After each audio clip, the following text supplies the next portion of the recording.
Բարև ձեզ, ես Նժդե Փիրումյանն եմ, քիչ անց կպատմեմ շատ հետաքրքիր պատմություն։ Արյունը կաթում էլ բարակի բետոնե հատակին, դանդաղ ու ծանր։ 5 հոգի գետնին փռված էին, ոմանք կծկված, ոմանք ձեռքերը տարածած։ Նրանց վրա կանգնած էր 20 տարեկան մի նիհար տղա, արյունլվիկ եղած բռունցքներով եւ բացարձակ դատարկ հայացքով։ Գոտու նայողը 50-ամյա օրենքով գող կյաժը բարակի անկյունից հետևում էր այս ամենին։ Նա դողում էր ոչ թե ցրտից, այլ վախից։ Գաղութներում անցկացրած 30 տարվա մեջ նա առաջին անգամ իսկական կենթանական սարսափ էր զգում։ Տղան շրջվեց նրա կողմն ու խոսեց կամաց, գրեթե շշուկով. «Օփշակ, ինչ եք կարծում, բանտում օրենքով գողերն են իշխում, ուսերին աստղեր կրող, հասկացողություններով ու գողականորեն զգրքով ապրող տարիքն առած հեղինակությունները, դուք չարաչար սխալվում եք։ Երբեմն գոտի է գալիս մեկը, ում չես կոտրի սպառնալիքներով, չես գնի խոստումներով, չես վախեցնի կտնտանքներով։ Մեկը, ում ներսում վաղուց մեռել է մարդկային ամեն ինչ, եւ այն ժամանակ ողջ համակարգը տարիներով կառուցված բռնության հիերարխիան քանդվում է հաշված շաբաթների ընթացքում։ Անունը Արամ էր, Արամ Գայլյան, 20 տարեկան, հոդված 105, մաս 2,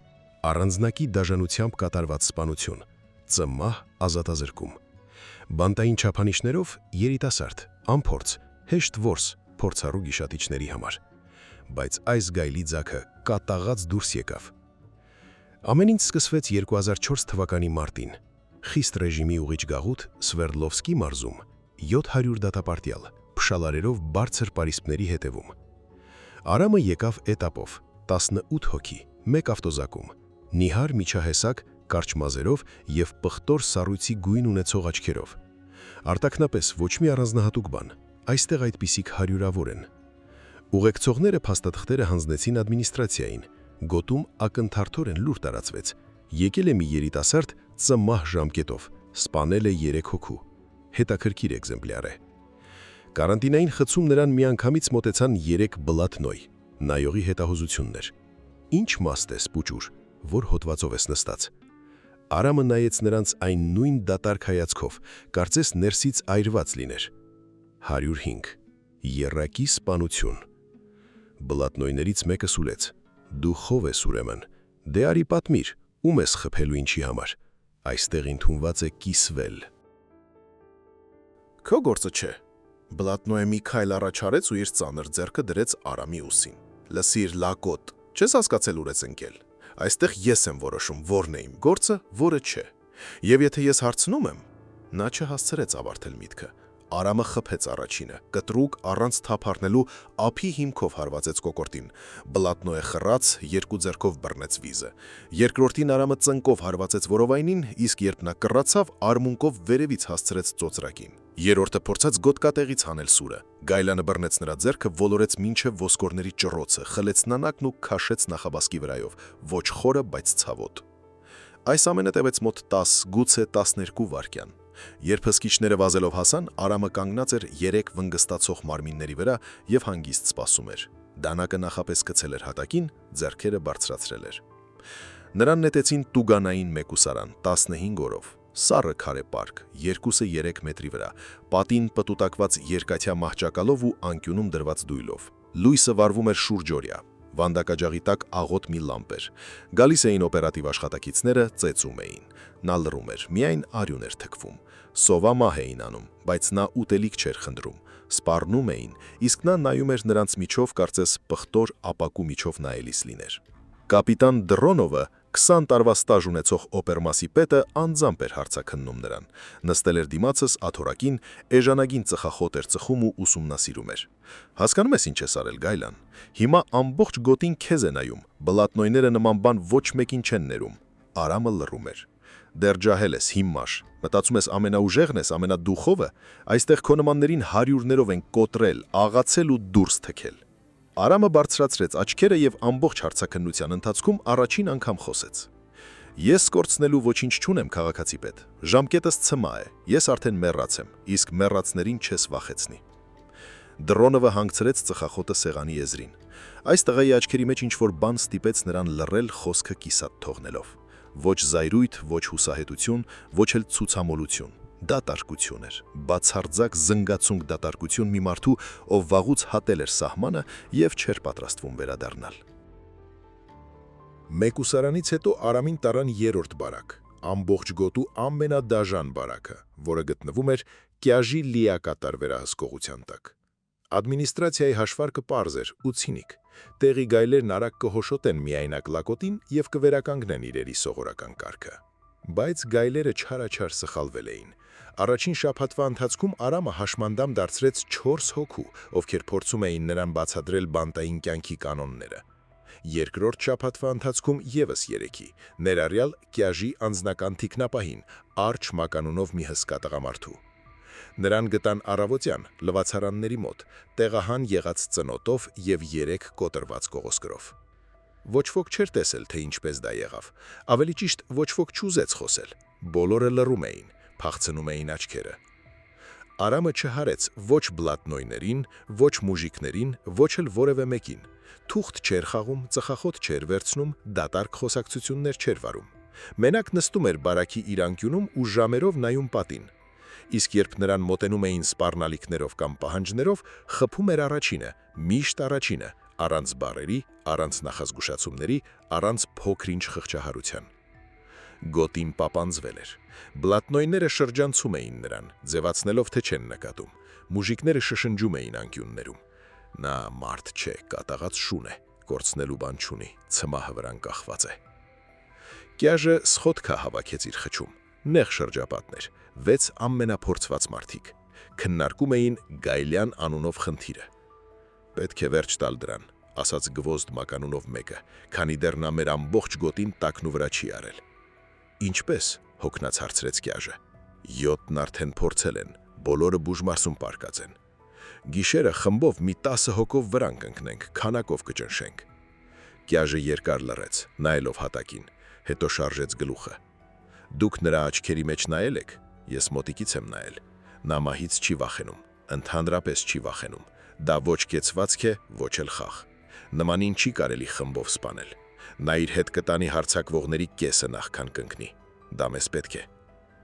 Նա լռեց, հետո ավելացրեց ավելի կամաց։ Եվ եւս մի բան։ Օպերներն էլ նրան առանձնապես չեն ճնշում։ Նկատել եք։ Մեկուսարանից հետո լռություն։ Ինչու։ Ես իմ մարդկանց միջոցով տեղեկություններ հավաքեցի։ Այս Գայլյանը վերևներում ինչ-որ մեկն ունի։ Թե կոնկրետ ով դեռ չգիտեմ, բայց ինչ-որ լուրջ մարդ է, շատ լուրջ։ Բլատնոյները տագնապով նայեցին իրար։ Այդ դեպքում ինչ ենք անելու, Կյաժ։ Կյաժը չպատասխանեց։ Ազատազրկման 30 տարիների ընթացքում նա առաջին անգամ չգիտեր, ինչպես վարվել 20-ամյա մի լակոտի հետ, ով կոտրում էր բոլոր հասկացողությունները, բոլոր կանոններն ու տարիներով կառուցված ողջ համակարգը։ Իսկ Գայլյանն այդ ժամանակ նստած էր բարակի իր անկյունում ու նայում էր պատուհանից այն կողմ խավարին։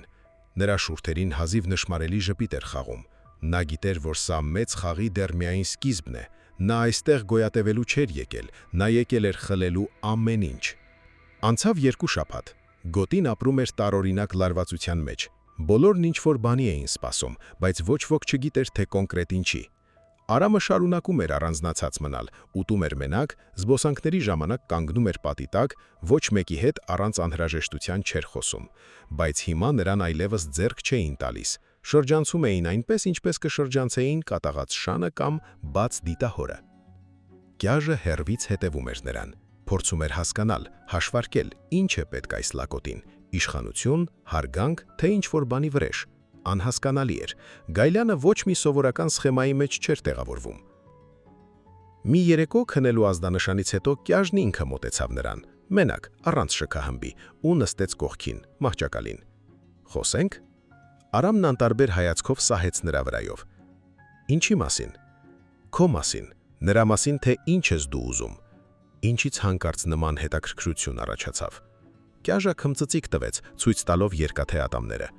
Դու 3 շաբաթում գետնով տվիր իմ 10 մարդուն, իմ լավագույն մարդկանց։ Ինձ դա դուր չի գալիս, բայց ես հիմար չեմ, տեսնում եմ, որ դու ուղակի ցնդած չես, դու խելացի ես,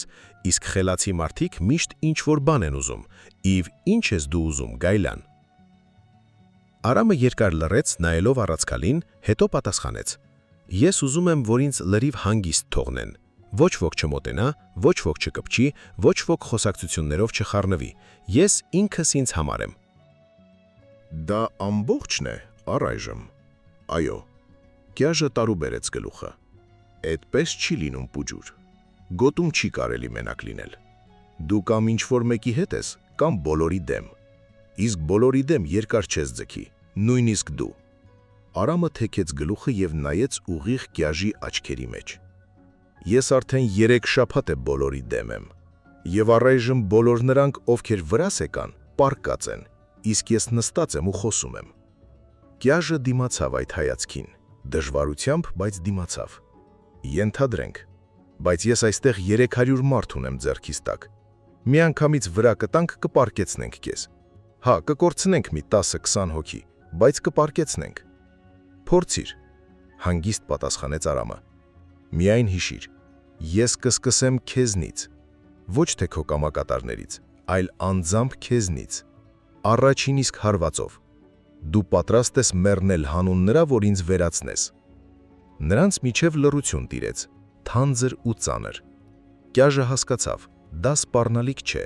դա փաստի արձանագրում է։ Այս տղան իսկապես կսկսի իրենից և իսկապես կսպանի, նախքան նրան կկանգնեցնեն։ Ինչի ես հասնում։ Վերջապես հարցրեց Կյաժը։ Իրականում ինչ ես ուզում։ Արամը նրից թեքվեց դեպի առաստաղը։ Ես արդեն ասացի, հանգստություն։ Եթե ուրիշ պատասխանեց ուզում, խնդրեմ։ Ես ուզում եմ, որ այստեղ ամեն ինչ փոխվի, որ քո նմաններն այլևս չորոշեն, ով ապրի, իսկ ով սողա։ Դու ուզում ես կոտրել համակարգը, ես ուզում եմ կառուցել նորը, իմը։ Կյաժը ոտքի կանգնեց, վերևից ներքև նայեց նրան։ Դու խելագար ես, Գայլյան, լրիվ խելագար։ Գուցե, բայց խելագարներին կանգնեցնելն ամենադժվարն է։ Կյաժը հեռացավ։ Այդ գիշեր նա երկար ժամանակ չէր կարողանում քնել։ Շուռ ու մուռ էր գալիս մահճակալին, ծխում էր մեկը մյուսի հետևից ու մտածում։ Այս տղան վտանգավոր էր, իսկապես վտանգավոր, ոչ թե որպես ցնդած անօրեն, այլ որպես մի մարդ, ով ունի ծրագիր, նպատակ ու երկաթյակ կամք։ Պետք էր ինչ-որ բան որոշել, եւ այն էլ արագ։ Հաջորդ օրը Կյաժը շտապ-սխոթք կազմակերպեց, հրավիրեց ոչ միայն իր մտերիմներին, այլև մյուս բարակների նայողներին։ Կաղին առաջինից, Թևատին երկրորդից, Մոնղոլին չորրորդից։ 4 գողեր, տեղական իշխանության 4 սյուները։ Խնդիր կա, սկսեց Կյաժը, եւ նրա անունն է Գայլյան։ Նա պատմեց ամեն ինչ, բախումների, խոսակցության, սպառնալիքների եւ այն հայացքին, որից մարդու ներսը սառչում էր։ Պետք է լուծել այս հարցը, ամփոփեց Կյաժը։ Միասին, ես մենակ սրատակից դուրս չեմ գա։ Կաղը կոտրված ոտքով մի նիհար ծերունի կամ ծիծաղ տվեց։ Լսել եմ ես քո այդ Գայլյանի մասին, մարդիկ շշնջում են, որ նա ընդհանրապես մարդ էլ չէ, դև է։ Սնահավատություն է, ձեռքով արեց մոնղոլը լայնադեմ մի բուրյատ, որի վզին վիշապի դաջվածք կար։ Դևեր չկան, կան ուղակի ցնդածներ, նրանց էլ վերացնում են բոլորի պես։ Փորձիր, ասաց Կյաժը, ես լուրջ եմ ասում, փորձիր, եւ կտեսնենք քո մարդկացից քանիսին նա գետնով կտա։ Թևատը մոտ 60 տարեկան միաթև մի գող բարձրացրեց իր միակ ձեռքը։ Սպասեք, եկեք մտածենք, գուցե նրան կարելի է օգտագործել, նմանուշ կորցնելը մեղք է, թող մեզ համար աշխատի։ Նա ոչ մեկի համար չի աշխատի, գլուխը տարու բերեց Կյաժը, ես նրան տեղ առաջարկեցի, հրաժարվեց, ասում է ուզում է ինքն իրենով լինել։ Ուրեմն պետք է վերացնել, կոպիտ ասաց մոնգոլը, կհավաքենք մի 20 հոգի, գիշերը վրա կտանք, հա, կորուստներ կլինեն, բայց կարգ ու կանոնն ավելի թանկ է։ Կյաժը գլխով արեց, համաձայն եմ, երբ, վաղը գիշերը, որքան շուտ, այնքան լավ։ Նրանք պայմանավորվեցին մանրամասների շուրջ, 20 հոգի հինգական ամեն բարակից, դանակներ, խեղտելու լարեր, կաստետներ։ Գիշերը քնելու ազդանշանից հետո, երբ հսկիչները կհերթափոխվեն եւ այդքան ուշադիր չեն լինի։ Ամեն ինչ որոշված էր։ Գայլի ձարքին մնում էր ապրելու 1 օրից էլ պակաս։ բայց Արամն արդեն գիտեր նախապատրաստվող հարձակման մասին։ Նա իր մարդն ուներ սխոթքայի ժամանակ, Շիլո մականունով մի երիտասարդ գողի, ով պարտք էր նրան, մեծերից իրեն պաշտպանելու համար։ Շիլոն փոխանցեց ամեն ինչ՝ ժամը, քանակը, կազմակերպիչների անունները։ Արամը լսեց ու ժպտաց իր այն սարսափելի ժպիտով. «Շնորհակալ եմ, Շիլո, ես սա կհիշեմ»։ «Ինչ ես անելու, փախչելու ես»։ «Ուր փախչեմ ցմահ ժամկետով»։ «Ոչ, ես նրանց կդիմավորեմ, բայց ոչ այստեղ»։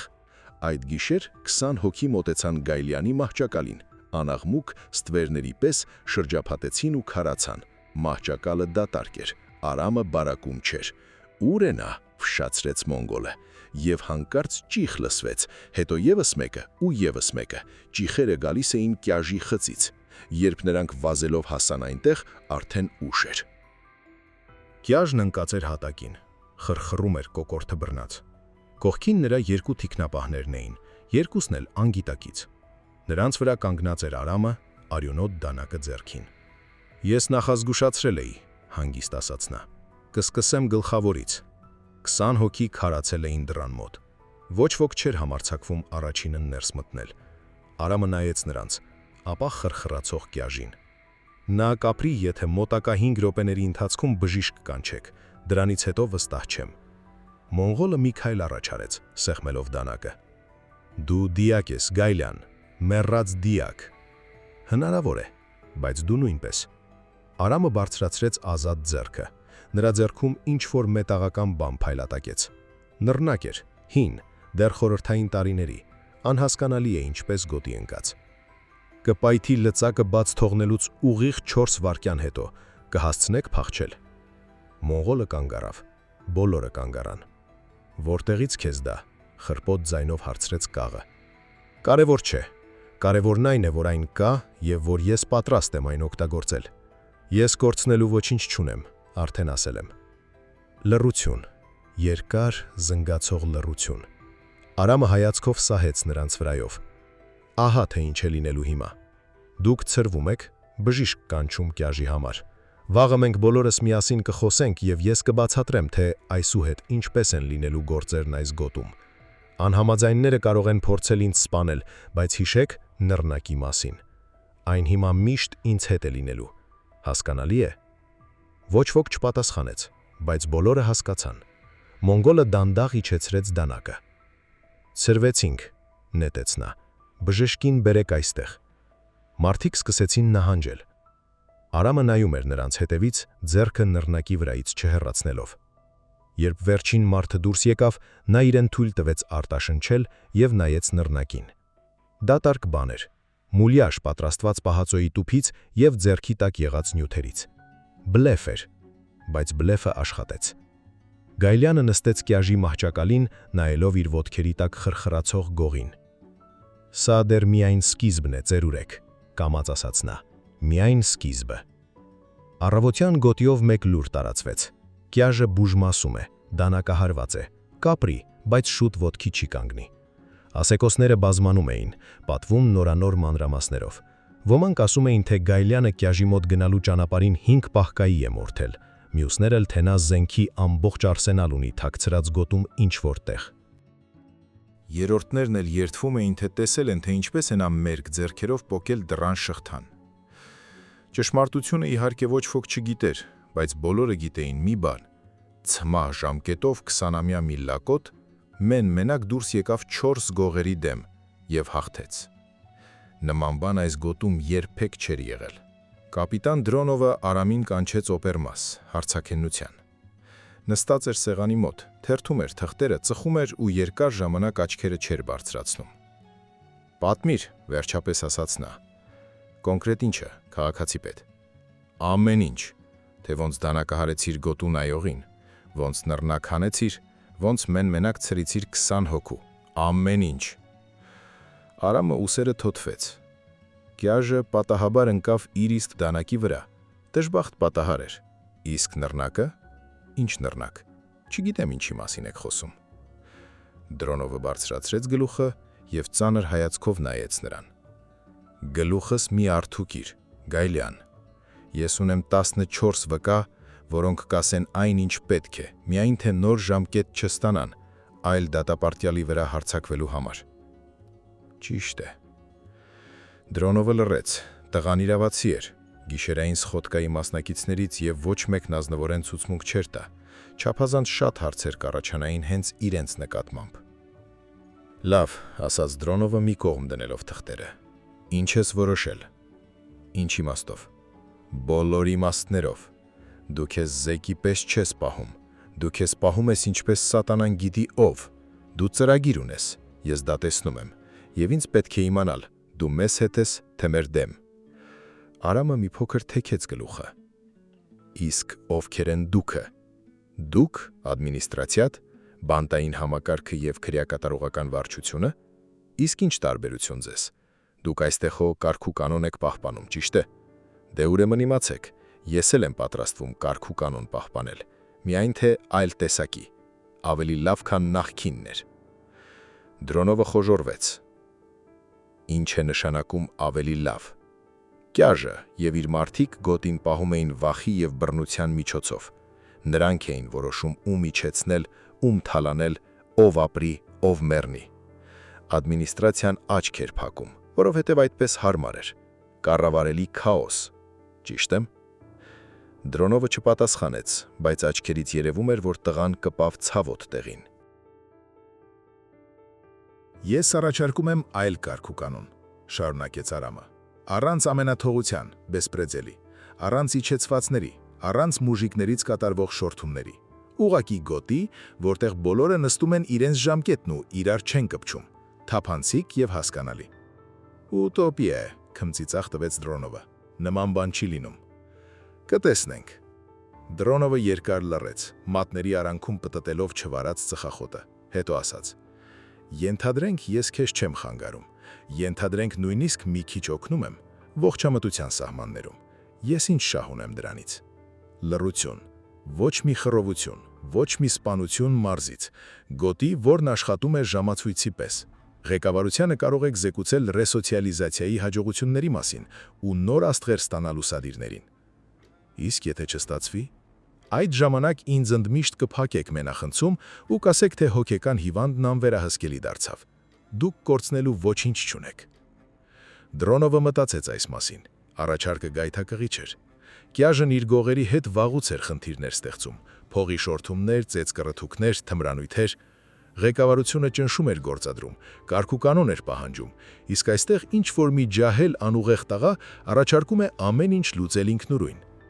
Ինձ պետք է մտածել, ասաց Դրոնովը։ Մտածեք, բայց ոչ երկար։ Այսօր երեկոյան ես խոսելու եմ մնացած նայողների հետ, և ինձ պետք է վստահ լինել, որ ադմինիստրացիան իմ մեջքին դանակ չի խրի։ Արամը ոչքի կանգնեց, առանց թույլտվության սպասելու, և գնաց դեպի դուռը։ Գալյան, հասկանում ես, որ կրակի հետ ես խաղում։ Արամը շրջվեց։ Ես վաղուց այրվել եմ քաղաքացի պետ, մնում է միայն մոխիրը մաքրել։ Այդ նույն օրվա երեկոյան Արամը սխոդքը հավաքեց, ոչ թե գաղտնի խցում, այլ բացահայտ ճաշարանում ընթրիքից հետո։ Եկան բոլորը, կաղը, մոնղոլը, թևատը։ Եկան նրանց մտերիմները, եկան հասարակ բլատնոյներն ու մուժիկները։ Հարյուրավոր աչքեր նայում էին 20 տարեկան նիհարավոր տղային, ով համարձակվել էր մարտահրավեր նետել ամբողջ սիստեմին։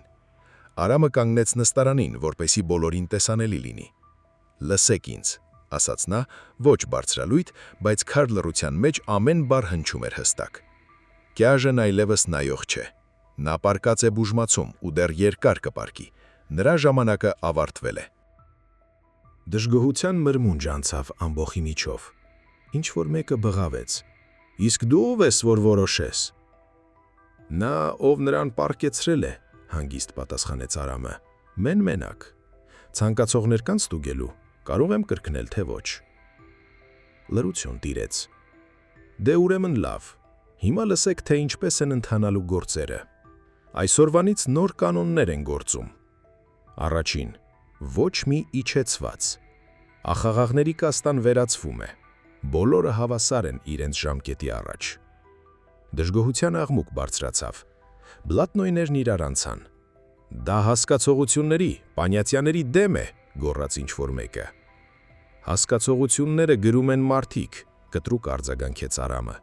և մարդիկ կարող են դրանք վերաշարադրել։ Ես վերաշարադրում եմ։ Ում դուր չի գալիս թող առաջ գա, կքննարկենք անձամբ։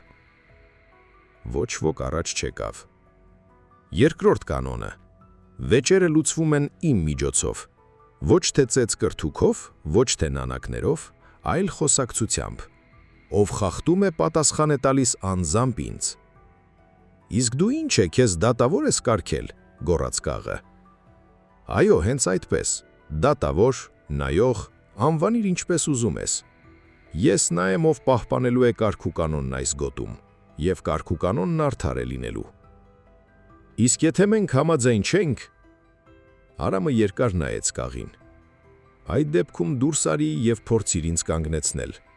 բայց հիշիր, ես ոչինչից չեմ վախենում, ես կորցնելու ոչինչ չունեմ, իսկ դու ունես։ Կաղը փախցրեց աչքերը։ Եվ վերջինը, ասաց Արամը, ես գիտեմ, որ շատերդ մտածում եք, ջահել լակոտ է, իրեն դուրս է գցում, մեկ շաբաթում ինքն իրեն կսատկի։ Գուցե և սատկեմ, բայց մինչ այդ կհասցնեմ ինձ հետ տանել շատերին, շատ շատերին։ Ձեզ դա պետք է։ Բոլորիդ ժամկետները վերջավոր են, բոլորդ էլ ուզում եք ինչ-որ մի օր դուրս գալ։ Այդ դեպքում ինչի համար պատերազմել։ Նա ցածկեց նստարանից։ Մտածեք մինչև վաղը։ Ով համաձայն է, ապրում ենք նոր կանոններով։ Ով համաձայն չէ, հարցը կլուծենք։ Վերջ։ Արամը գնաց դեպի ճաշարանի ելքը։ Ամբոխը բացվում էր նրա առաջ, ինչպես ջուրը նավի քթի առաջ։ Ոչ ոք չհամարձակվեց փակել նրա ճանապարհը։ Այդ գիշեր գոտին չէր քնում։ Յուրաքանչյուր բարակում վեճեր էին, քննարկումներ, շշուկներ։ Բլատնոյները կատաղության մեջ էին։ Ինչ-որ մի լակոտ չեղյալ է հայտարարում դարավոր հասկացողությունները։ Մուժիկները շփոթված էին, իսկ եթե հանկարծ իսկապես ավելի լավ լինի։ Իջեցվածները տարիների ընթացքում առաջին անգամ հույսի պես մի բան զգացին։ Մոնղոլն իր մարդկանց հավաքեց 4-րդ բարաքում։ Պետք է վերջ տալ դրան, ասում էր նա, քանի դեռ ուշ չէ։ Եթե թողնենք ամրանա, վերջ, մեր իշխանությունն ավարտված է։ Իսկ ինչպես, հարցրեց բլատնոյներից մեկը, նա նռնակ ունի։ Մուլյաժ էր, չարությամբ ասաց մոնղոլը, ես վստահ եմ, իսկական նռնակ գոտի չես մտցնի։ Իսկ եթե իսկական է, ուրեմն կսատկենք, բայց եթե չփորձենք, միևնույնն է, սատկելու ենք, ուղակի դանդաղ, նա մեզ հատ-հատ կվերացնի։ Որոշեցին գործել հաջորդ օրը, առավոտյան, երբ Գայլյանը դուրս կգա նախաճաշի։ 5 հոգով դանակներով մի անգամից վրա կտան, թույլ չեն տա հանել նռնակը, եթե դա առհասարակ կա։ Բայց առավոտյան անսպասելի բան եղավ։ Երբ մոնղոլն իր մարդկանցով դուրս եկավ հրապարակ, հարձակման պատրաստ, նրանց արդեն սպասում էին։ Մոտ 30 մուժիկ, հասարակ աշխատավորներ, որոնց բլատնոյները միշտ արհամարել էին։ Նրանք պատի պես կանգնել էին, փակելով դեպի ճաշարան տանող ճանապարհը։ Արջևում կանգնած էր Պետրով ազգանունով մի հաղթանդամ մուժիկ, նախկին դեսանտային, որը նստած էր ծեծ կրթուքի ժամանակ սպանության համար։ «Կանգնել», ասաց նա մոնղոլին, «Գայլյանին չմոտենաք։ Դու ցնդել ես, մուժիկ, ում վրա ես պոչդ ցցում։ Քվրա եմ ցցում, և յուրաքանչյուրի վրա ով կկպչի Գայլյանին։ Նա ճիշտ բան է ասում, հերիք է մեզ քամեք, հերիք է մեր մարդկանց ախաղող սարքեք։ Վերջ, ավարտվեց ձեր իշխանությունը»։ Բլատնոյներն ու մոնղոլն իրար նայեցին, 5-ը 30-ի դեմ։ Դասավորվածությունը իրենց օգտին չէր։ Կարելի էր օգնություն կանչել, բայց քանի հոգի կգար։ Երեկվա Գայլյանի ճառից հետո շատերն էին մտածմունքին մեջ։ Շատերն էին դադարել բլատնոյներին անձեռնմխելի համարել։ Սա բունտ է, ֆշշացրեց մոնղոլը, սրա համար պատասխան կտակ։ Գուցե եւ տանք, ուսերը թոթվեց Պետրովը, իսկ գուցե եւ ոչ, բայց դու այսօր Գայլյանին չես կպչի։ Գնա նախաճաշիր մոնղոլ եւ մտածիր միգուցե արժե է ընդունել նոր կանոնը։ Մոնղոլը կրճտացրեց ատամները, բայց նահանջեց։ Հիմար չէր, հասկանում էր, որ բաց ծեծ կրթուքում իրենց գետնով կտային։ Արամը հետևում էր այս տեսարանին բարակի պատուհանից եւ ժպտում էր։ Ամեն ինչ գնում էր ըստ ծրագրի։ Նա գիտեր, որ մենակ չէր կարողանա իշխանությունը պահել գոտում։ Դաշնակիցներ էին պետք։ Եվ նա գտավ նրանց այնտեղ, որտեղ ոչ ոք չէր փնտրում։ Հասարակ մուժիկների մեջ, ում տարիներով նվաստացրել ու թալանել էին։ Բավական էր միայն արդարություն խոստանալ նրանց, եւ նրանք պատի պես կանգնեցին։ Պետրովը դեռ նախանցյալ օրն էր եկել նրա մոտ, ինքն էր եկել, առանց հրավերի, նստել էր դիմացն ու նայել աչքերի մեջ։ Լուրջ է իր ասում նոր կարգերի մասին։ Լուրջ, իսկ իջեցվածների մասին դա էլ։ Պետրովը երկար լռել էր, հետո ասել էր. Իմ կրտսեր եղբայրն ուրիշ գոտում է նստած։ Նրան այնտեղ իջեցրին առաջին իսկ շաբաթում այն բանի համար, որ ինչ-որ մեկին ծուռ էր նայել։ 22 տարեկան էր, 1 ամիս անց կախվեց։ Արամը լուր լսում էր։ Եթե դու իսկապես ուզում ես դա փոխել, ես քեզ հետ եմ, եւ ոչ միայն ես։ Մեզ նմանները շատ են, որոնց կոկորտին է հասել այս համակարգը։ Մի խոսք ասա, եւ մենք ոտքի կկանգնենք։ Արամը մեկնել էր նրան ձեռքը։ Խոսքն ասված էր։ Հիմա նա արդեն բանակ ուներ։ Ոչ թե բլատնոյներն իրենց հասկացողություններով ու դանակներով, այլ հասարակ մուժիկներ, ովքեր կորցնելու ոչինչ չունեին, բայց պայքարելու պատճառ ունեին։ Խաղը դեռ նոր էր սկսվում։ Շաբաթվա վերջում գոտում ուժերի դասավորվածությունն ամբողջությամբ փոխվել էր։ Մոնղոլը փորձեց եւս մեկ մահափորձ կազմակերպել ու դանակի հարված ստացավ կողքին իր իսկ կամակատարից, որին կաշառել էր Արամը։ Ոչ մահացու, բայց բավականաչափ, որպեսզի պարկի բուժմասում կյաժի կողքին։ Կաղն ու թևատը հանդիպում խնդրեցին։ Եկան երկուսով, առանց զենքի, առանց շքախմբի։ Ասա, ինչ ես ուզում, կոնկրետ հարցրեց Կաղը։ Ես արդեն ասել եմ, նոր կանոններ։ Դուք դրանք ընդունում եք, ապրում եք հանգիստ։ Չեք ընդունում, պարկում եք մոնգոլի կողքին։ Իսկ մենք, ո՞րն է մեր տեղը քո համակարգում։ Արամը նայեց նրան։ Դուք խորհրդատուներ եք, խորհրդականներ։ Դուք փորձ ունեք, հերքելն անիմաստ է։ Կօգնեք ինձ լուծել բարդ հարցերը։ Կհետևեք կարգուկանոնին ձեր բարակներում։ Փոխարյանը հարգանք եւ հանգիստ կյանք։ Իսկ օբշակը Օբշակն իմ վերահսկողության տակ է։ Բաշխվում է գոտու կարիքների համար։ Դեղորայք, ուտելիք, օգնություն ընտանիքներին, թափանցիկ։ Ոչ մի գողություն։ Կաղն ու թևատն իրար նայեցին։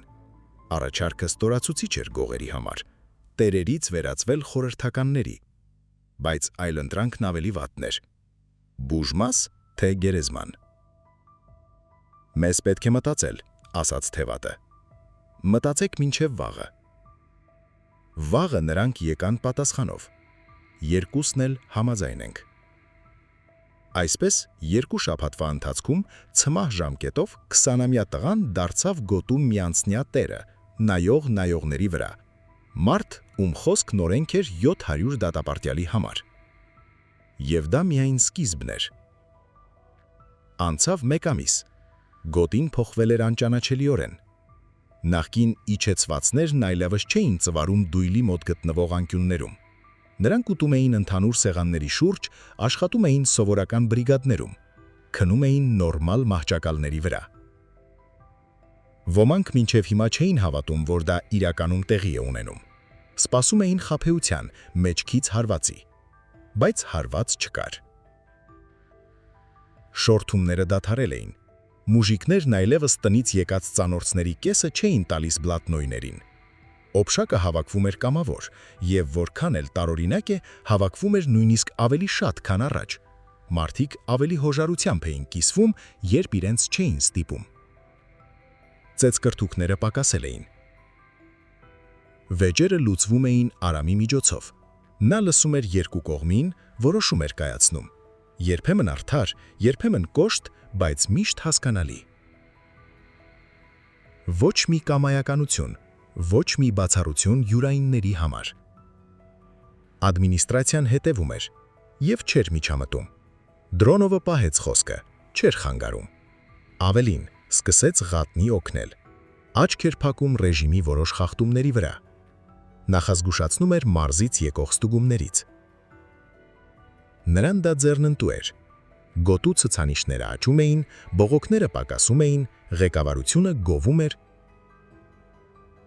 բայց ոչ բոլոր էին գոհ նոր կարգերից։ Կյաժը բուժմասից դուրս գրվեց 3 շաբաթ անց։ Նիհարած, կոկորտը վիրակապած, հանգած հայացքով նա վերադարձավ բարակ ու հայտնաբերեց, որ իր տեղը զբաղված է։ Պատուհանի մոտ գտնվող նրա մահճակալն այժմ պատկանում էր ինչ-որ մուժիկի։ Նրա մարդիկ ցրվել էին ով ուր պատահի։ Նրա իշխանությունը գոլորշիացել էր, ասես երբեք էլ չէր եղել։ Նա գտավ Արամին զբոսանքի բակում, մոտեցավ, կանգնեց դիմացը։ «Խոսենք»։ Արամը գլխով արեց։ «Խոսիր»։ Կյաժը շուրջը նայեց։ Շուրջ բոլորը շատ մարդիկ կային, բայց ոչ ոք մոտ չէր գալիս։ Բոլորը գիտեին, որ Գայլյանին ավելի լավ է անտեղի չանհանգստացնել։ «Դու հաղթեցիր», ասաց Կյաժը խրփոտ ձայնով։ Կոկորդը դեռ ցավում էր։ «Ընդունում եմ, դու ինձ գերազանցեցիր, եւ ես ուզում եմ իմանալ ինչ է լինելու հետո։ Որն է իմ տեղը քո համակարգում»։ Արամը նայում էր նրան առանց որևէ արտահայտության։ «Իսկ դու տեղ ես ուզում»։ «Ես ուզում եմ գոյատևել, ես 52 տարեկան եմ, ժամկետս դեռ 8 տարի է, ես չեմ ուզում դրանք անցկացնել վախի կամ նվաստացման մեջ»։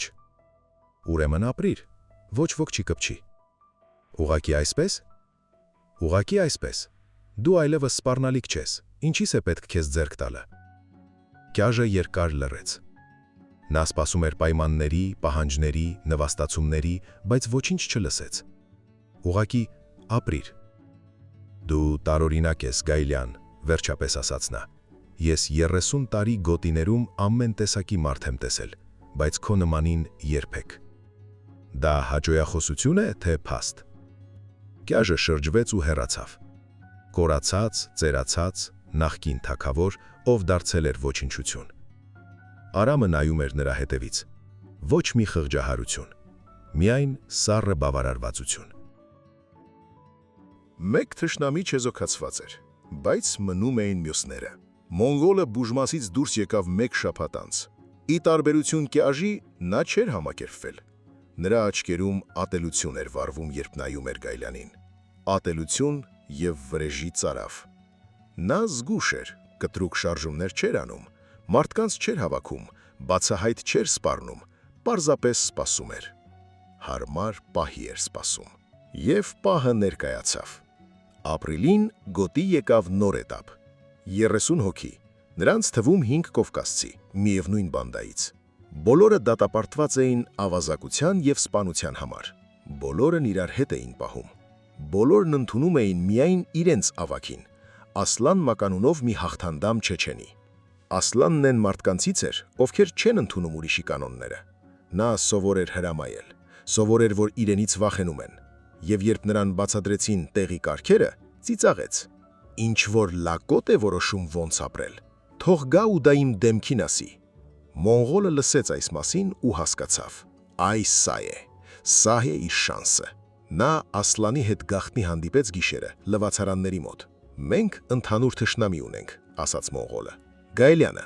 նա կոտրեց իմ իշխանությունը, խլեց օփշակը, նվաստացրեց իմ մարդկանց եւ կփորձի նույնն անել քեզ հետ»։ Ասլանը լսում էր ձեռքերը կրծքին խաչած։ «Ինչ ես առաջարկում»։ «Դաշինք, դու վերացնում ես Գայլյանին, ես վերադարձնում եմ իմ իշխանությունը։ Մենք գոտին կիսում ենք երկու մասի, ես վերահսկում եմ իմ մարդկանց, դու քոնոնց»։ «Ինչու պետք է քեզ հավատամ»։ «Որովհետև ընտրություն չունես, Գայլյանը քեզ հետ պայմանավորվելու չէ։ Նա կկոտրի քեզ այնպես, ինչպես կոտրեց ինձ ու Կյաժին։ Կամ դու ես առաջինը գործում, կամ մեկ շաբաթից պարկում ես բուժմասում»։ Ասլանը երկար չմտածեց։ «Լավ, երբ»։ «Վաղը, զբոսանքի ժամանակ, նա միշտ մենակ է դուրս գալիս»։ Արամը գիտեր դավադրության մասին։ Շիլոն, նրա լրտեսը, ներկա էր եղել հանդիպմանը։ Թաքնված խցիկներից նա բառացի փոխանցեց ամեն ինչ։ «Ինչ ես անելու»։ հարցրեց Շիլոն։ «Նրանք 5 կովկասցի են, գումարած Մոնղոլը իր մարդկանցով, առնվազն 10 հոգի են»։ «Ոչինչ չեմ անելու»։ «Ինչ, թող գան ու փորձեն»։ Շիլոն ապշած նայեց նրան։ «Դու ցնդել ես, քեզ մորթեն»։ Գուցե, իսկ գուցե եւ ոչ։ Արամը ժպտաց իր այն ժպիտով, որից Շիլոյի մեջքով ամեն անգամ մրջուններ էին վազվզում։ «Գնա Շիլո եւ ասա Պետրովին, թող նրա մարդիկ պատրաստ լինեն, բայց չմիջամտեն, մինչև ես նշան չտամ»։ Հաջորդ օրը զբոսանքի ժամանակ ամեն ինչ տեղի ունեցավ։ Արամը կանգնած էր պատի տակ, ինչպես միշտ մենակ, եւ նայում էր գորշ գարնանային երկնքին։ Ասլանը մոտեցավ բացահայտ, առանց թաքնվելու։ Նրա հետևում իր 4 մարդիկ էին։ Կողքից հայտնվեց Մոնղոլը 3 բլատնոյների հետ, կիսաշրջանով շրջապատեցին նրան։ Զբոսանքի բակը քարացավ, բոլորը նայում էին։ Դու ես Գայլյանը, հարցրեց Ասլանը։ Ես եմ։ Ինձ ասում են դու ես այստեղ գլխավորը, ասում են դու ես կանոններ սահմանում։ Ճիշտ են ասում։ Ասլանը մի քայլ մոտեցավ, նա մեկ գլուխ բարձր էր Արամից, ուսերով էլ կրկնակի լայն։ Ես իմ կանոններն ունեմ, ես չեմ ենթարկվում ինչ-որ լակոտների, հասկացար։ Արամը տեղից չշարժվեց։ Հասկացա, և ինչ։ Դրանից հետո դու ծնկի ես գալիս ու բոլորի ներկայությամբ ներողություն ես խնդրում, այդ ժամանակ գուցե ես քեզ չսպանեմ։ Երկար դադար, ամբողջ բակը շունչը պահեց։ Հետո Արամը ծիծաղեց, ոչ բարձր, բայց հստակ։ Ոչ, պարզապես ասաց նա։ Ասլանը շարագունեց. Ինչ ասացիր։ Ես ասացի ոչ, չեմ կանգնի, չեմ խնդրի և խորհուրդ չեմ տալիս քեզ ինձ ձեռք տալ։ Այդ ինչու։ Արամը նայեց նրա աչքերին։ Որովհետև ես կսպանեմ քեզ առաջինը, մինչև քո մարդիկ կհասցնեն շարժվել։ Դու կմեղնես, Ասլան, այստեղ, հենց հիմա, այս բակում, դա քեզ պետք է։ Նրա ձայնի մեջ ինչ-որ բան ստիպեց Ասլանին քարանալ, ոչ թե բառերը, այլ տոնը, բացարձակ վստահությունը, ոչ մի վախ, ոչ մի կասկած։ Նա բլեֆ է անում, ֆշշրեց մոնգոլը, խփիր սրան։ Ասլանը չէր շարժվում, նա նայում էր Գայլյանի աչքերին ու տեսնում էր այնտեղ մահ, իր մահը։ Այս տղան չէր վախենում մեռնել, դա ակնհայտ էր, բայց ամենակարևորը, նա իսկապես պատրաստվում էր սպանել, ոչ թե վիրավորել, ոչ թե վախեցնել, այլ սպանել։ Քո մարդիկ հետո ինձ կմորթեն, հնարավոր է, բայց քեզ արդեն միևնույն է լինելու, դու պարկած կլինես այստեղ բետոնին ու մեռած աչքերով կնայես երկինքը, ուզում ես այդպես։ Լռություն։ Կամ էլ, ասաց Արամը, մենք կարող ենք խոսել նորմալ, առանց դանակների։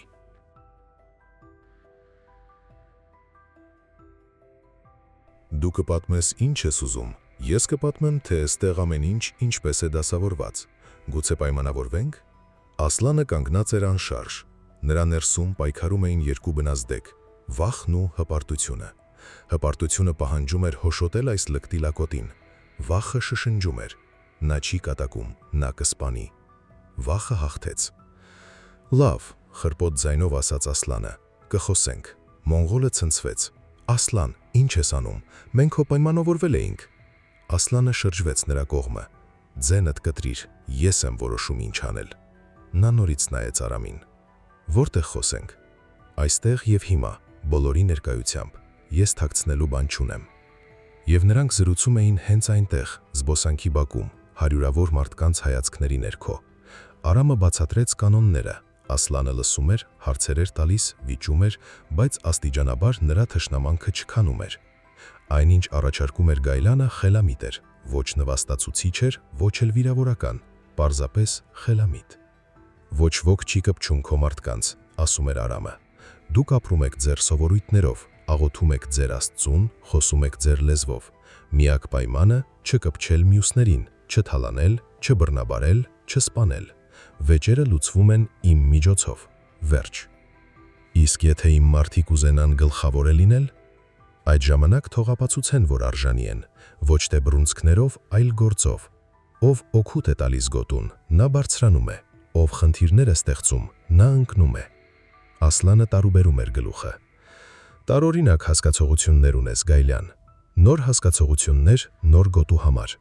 Խոսակցության վերջում Ասլանը մեկնեց ձեռքը, Արամը սեղմեց այն։ Մոնգոլը ցնցված նայում էր այս ամենին։ Նրա ծրագիրը տապալվեց, դաշնակիցը դավաճանեց, ռևանշի հույսը հոդս ցնդեց։ Հենց այդ գիշեր մոնգոլին գտան լվացարաններում, մեռած, դանակի հարված սրտին, ոչ մի վկա, ոչ ոք չգիտեր ով էր դա արել, գուցե Արամի մարդիկ, գուցե Ասլանի մարդիկ, գուցե մեկը մոնգոլի նախկին զոհերից, որոնք նա տարիներ շարունակ նվաստացուցրել էր։ Արամին կանչեցին դրոնովի մոտ։ Քո ձեռքի գործն է։ Ոչ, բաում, չգիտեմ, բայց չեմ փոշմանում։ Դրոնովը երկար նայեց նրան։ Դու վտանգավոր մարդ ես, Գայլյան։ Գիտեմ։ Մոնղոլի մահը դարձավ հին կարգերի դագաղի վերջին մեխը։ Հիմա բոլորի համար պարզ էր։ Գայլյանի հետ ավելի լավ է չթշնամանալ, քեզ վրա ավելի թանկ կնստի։ Ասլանն ու իր մարդիկ ներդաշնակվեցին նոր համակարգին։ Ոչ առանց շփումների, ոչ առանց վեճերի, բայց ներդաշնակվեցին։ Արամը նրանց առանձին անկյուն գրամադրեց բարաքում, թույլ տվեց ապրել իրենց կանոններով, փոխարենը ստանալով լոյալություն եւ օգնություն կարգու կանոնի պահպանման գործում։ Կաղն ու թևատը վերջնականապես հարմարվեցին իրենց խորհրդականի դերին, նույնիսկ սկսեցին դրա մեջ առավելություն տեսնել, պակաս պատասխանատվություն, պակաս ռիսկ, բայց հարգանքը մնացել էր։ Կյաժը մաշում էր իր ժամկետը անձայն ու աննկատ, նախկին թագավորը դարձել էր ստվեր։ Մինչև 2004 թվականի ամառը գոտի դարձավ օրինակելի, ոչ մի սպանություն 3 ամսվա ընթացքում, ոչ մի լուրջ արտակարգ պատահար, դատապարտյալներն աշխատում էին, կատարում էին պլանը, չէին խռովում։ Մարզից անձնաժողով եկավ ստուգելու, հեռացավ գոհ։ Ղաղութի պետը շնորհակալագիր ստացավ, Դրոնովը մայորի կոչում ստացավ, իսկ Գայլյան ստացավ այն, ինչ ուզում էր՝ իշխանություն, բացարձակ անառարկելի իշխանություն 700 հոգու վրա, բայց նա գիտեր, որ սա ճանապարհի միայն կեսն է, առջևում նոր փորձություններ էին, եւ դրանք իրենց երկար սպասեցնել չտվեցին։ Հուլիսին գոտի եկավ մի նոր դատապարտյալ, առաջին հայացքից ոչնչով աչքի չընկնող, 40 անց, միջահասակ, սպիտակող քունքերով եւ հանգիստ հայացքով տղամարդ։ Հոդվածը տնտեսական, առանձնապես խոշոր չափերի խարդախություն, ժամկետը 12 տարի, ազգանունը Կրավցով, նախորդ ազատազրկումներից մնացած մականունը պրոֆեսոր։ Արամը նրա մասին իմացավ Շիլոյից հաջորդ օրը։ Տարօրինակ տիպ է, զեկուցում էր Շիլոն, առանձնացած է մնում, ոչ մեկի հետ չի խոսում, բայց այնպես է նայում, կարծես բոլորի մասին ամեն ինչ գիտի։ Ուրիշ ինչ։ Ասում են նա նախկինում ուրիշ գոտիներում է նստել, ու ամեն տեղ ինչ-որ հետաքրքիր բան է եղել, բունտեր, իշխանափոխություններ, իսկ նա ամեն անգամ ջրից չոր է դուրս եկել։ Արամը մտածմունքի մեջ ընկավ։ Բեր նրան ինձ մոտ։ Պրոֆեսորն եկավ ինքնուրույն, առանց ուղեկցորդի, նստեց Արամի դիմաց, ձեռքերը դրած սեղանին։ Ուզում էիր ինձ տեսնել։ Ուզում էի, ով ես դու։ Պրոֆեսորը ժպտաց։ Մարդ, ով տարիներ շարունակ ուսումնասիրում է այս գոտու նման համակարգերը եւ մարդկանց, ովքեր դրանք կառավարում են։ Ուսումնասիրում ես։ Կարելի է եւ այդպես ասել։ Ես եղել եմ հոգեբան, հետո խորհրդատու, հետո դատապարտյալ, բայց ուսումնասիրելը չեմ դադարեցրել։ Արամը ուշադիր նայում էր նրան։ Եվ ինչ տեսար այստեղ։ Եզակի գիտափորձ։ 20 տարեկան մի երիտասարդ կոտրել է արմատացած հիերարխիան ու կառուցել է նորը, ընդ որում կառուցել է սկզբունքների վրա, որոնք հակասում են ամբողջ բանտային մշակույթին։ Ապշեցուցիչ է, գրավիչ։ Ես վաղուց նման բան չէի տեսել։ Արամը հետ հենվեց աթոռին։ Դու խոսում ես որպես գիտնական։ Ես հենց գիտնական եմ, որ կամ, եղել եմ երբևէ հոգեբանական գիտությունների դոկտոր, հետո կյանքն այլ ուղղությամբ գնաց, խարդախություն, ֆինանսական մեքենայություններ, հետազոտությունների համար փող էր պետք, իսկ պետությունը չէր տալիս, ստիպված էի այլընտրանքային աղբյուրներ փնտրել, գտա ու բռնվեցի։ Արամը լռում էր, մտածելով լսածի շուրջ։ Ինչ ես ուզում, վերջապես հարցրեց նա։ Հետևել, ուսումնասիրել եւ հնարավոր է օգնել։ Օգնել։ Պրոֆեսորն ավելի մոտ թեքվեց։ Դու խելացի ես, Գայլյան, այս գոտու մարդկանց մեծամասնությունից խելացի, բայց դու երիտասարդ ես, դու փորձ չունես, գիտելիքներ չունես, դու գործում ես ինտուիտիով եւ առայժմ դա աշխատում է, բայց վաղ թե ուշ ինտուիցիան չի բավականացնի։ Կգա մի խնդիր, որը չի կարելի լուծել բռունցքներով կամ սպառնալիքներով, եւ այն ժամանակ քեզ պետք կգա մեկը, ով կարողանում է այլ կերպ մտածել։ Եվ այդ մեկը դու ես։ Ինչու ոչ։ Արամը երկար նայում էր նրան, փորձում էր հասկանալ, թշնամի է թե դաշնակից։ Այս մարդը հասարակ չէր, դա հաստատ, չափազանց հանգիստ էր, չափազանց վստահ իր վրա։ Ենթադրենք, ասաց Արամը, ենթադրենք, ես համաձայնում եմ։ Ինչ ես ուզում դրա դիմաց։ Պաշտպանություն, հանգիստ բանտարկություն եւ աշխատելու հնարավորություն։ Աշխատե։ Ես ուզում եմ գրառումներ անել, փաստը թղթավորել այն ամենը, ինչ տեղի է ունենում։ Երբևէ դա գիրք կդառնա, կամ գիտական հոդված, կամ երկուսը միասին։ Արամը քմծծախ տվեց։ Դու ուզում ես գիրք գրել այն մասին, թե ոնց 20-ամյա զեկը գրավեց գոտի։ Հենց այդպես, դա բեսթսելեր կլինի։ Երկար ժամանակ անց առաջին անգամ Արամը բարձրաձայն ծծաղեց, ոչ չարությամբ, ոչ դառնությամբ, այլ գրեթե ուրախ։ Լավ, պրոֆեսոր, դու ընդունված ես, բայց նկատի ունեցիր, եթե փորձես ինձ դավաճանել, գիրքը կգրեն քո մահվան մասին։ Չեմ էլ կասկածում։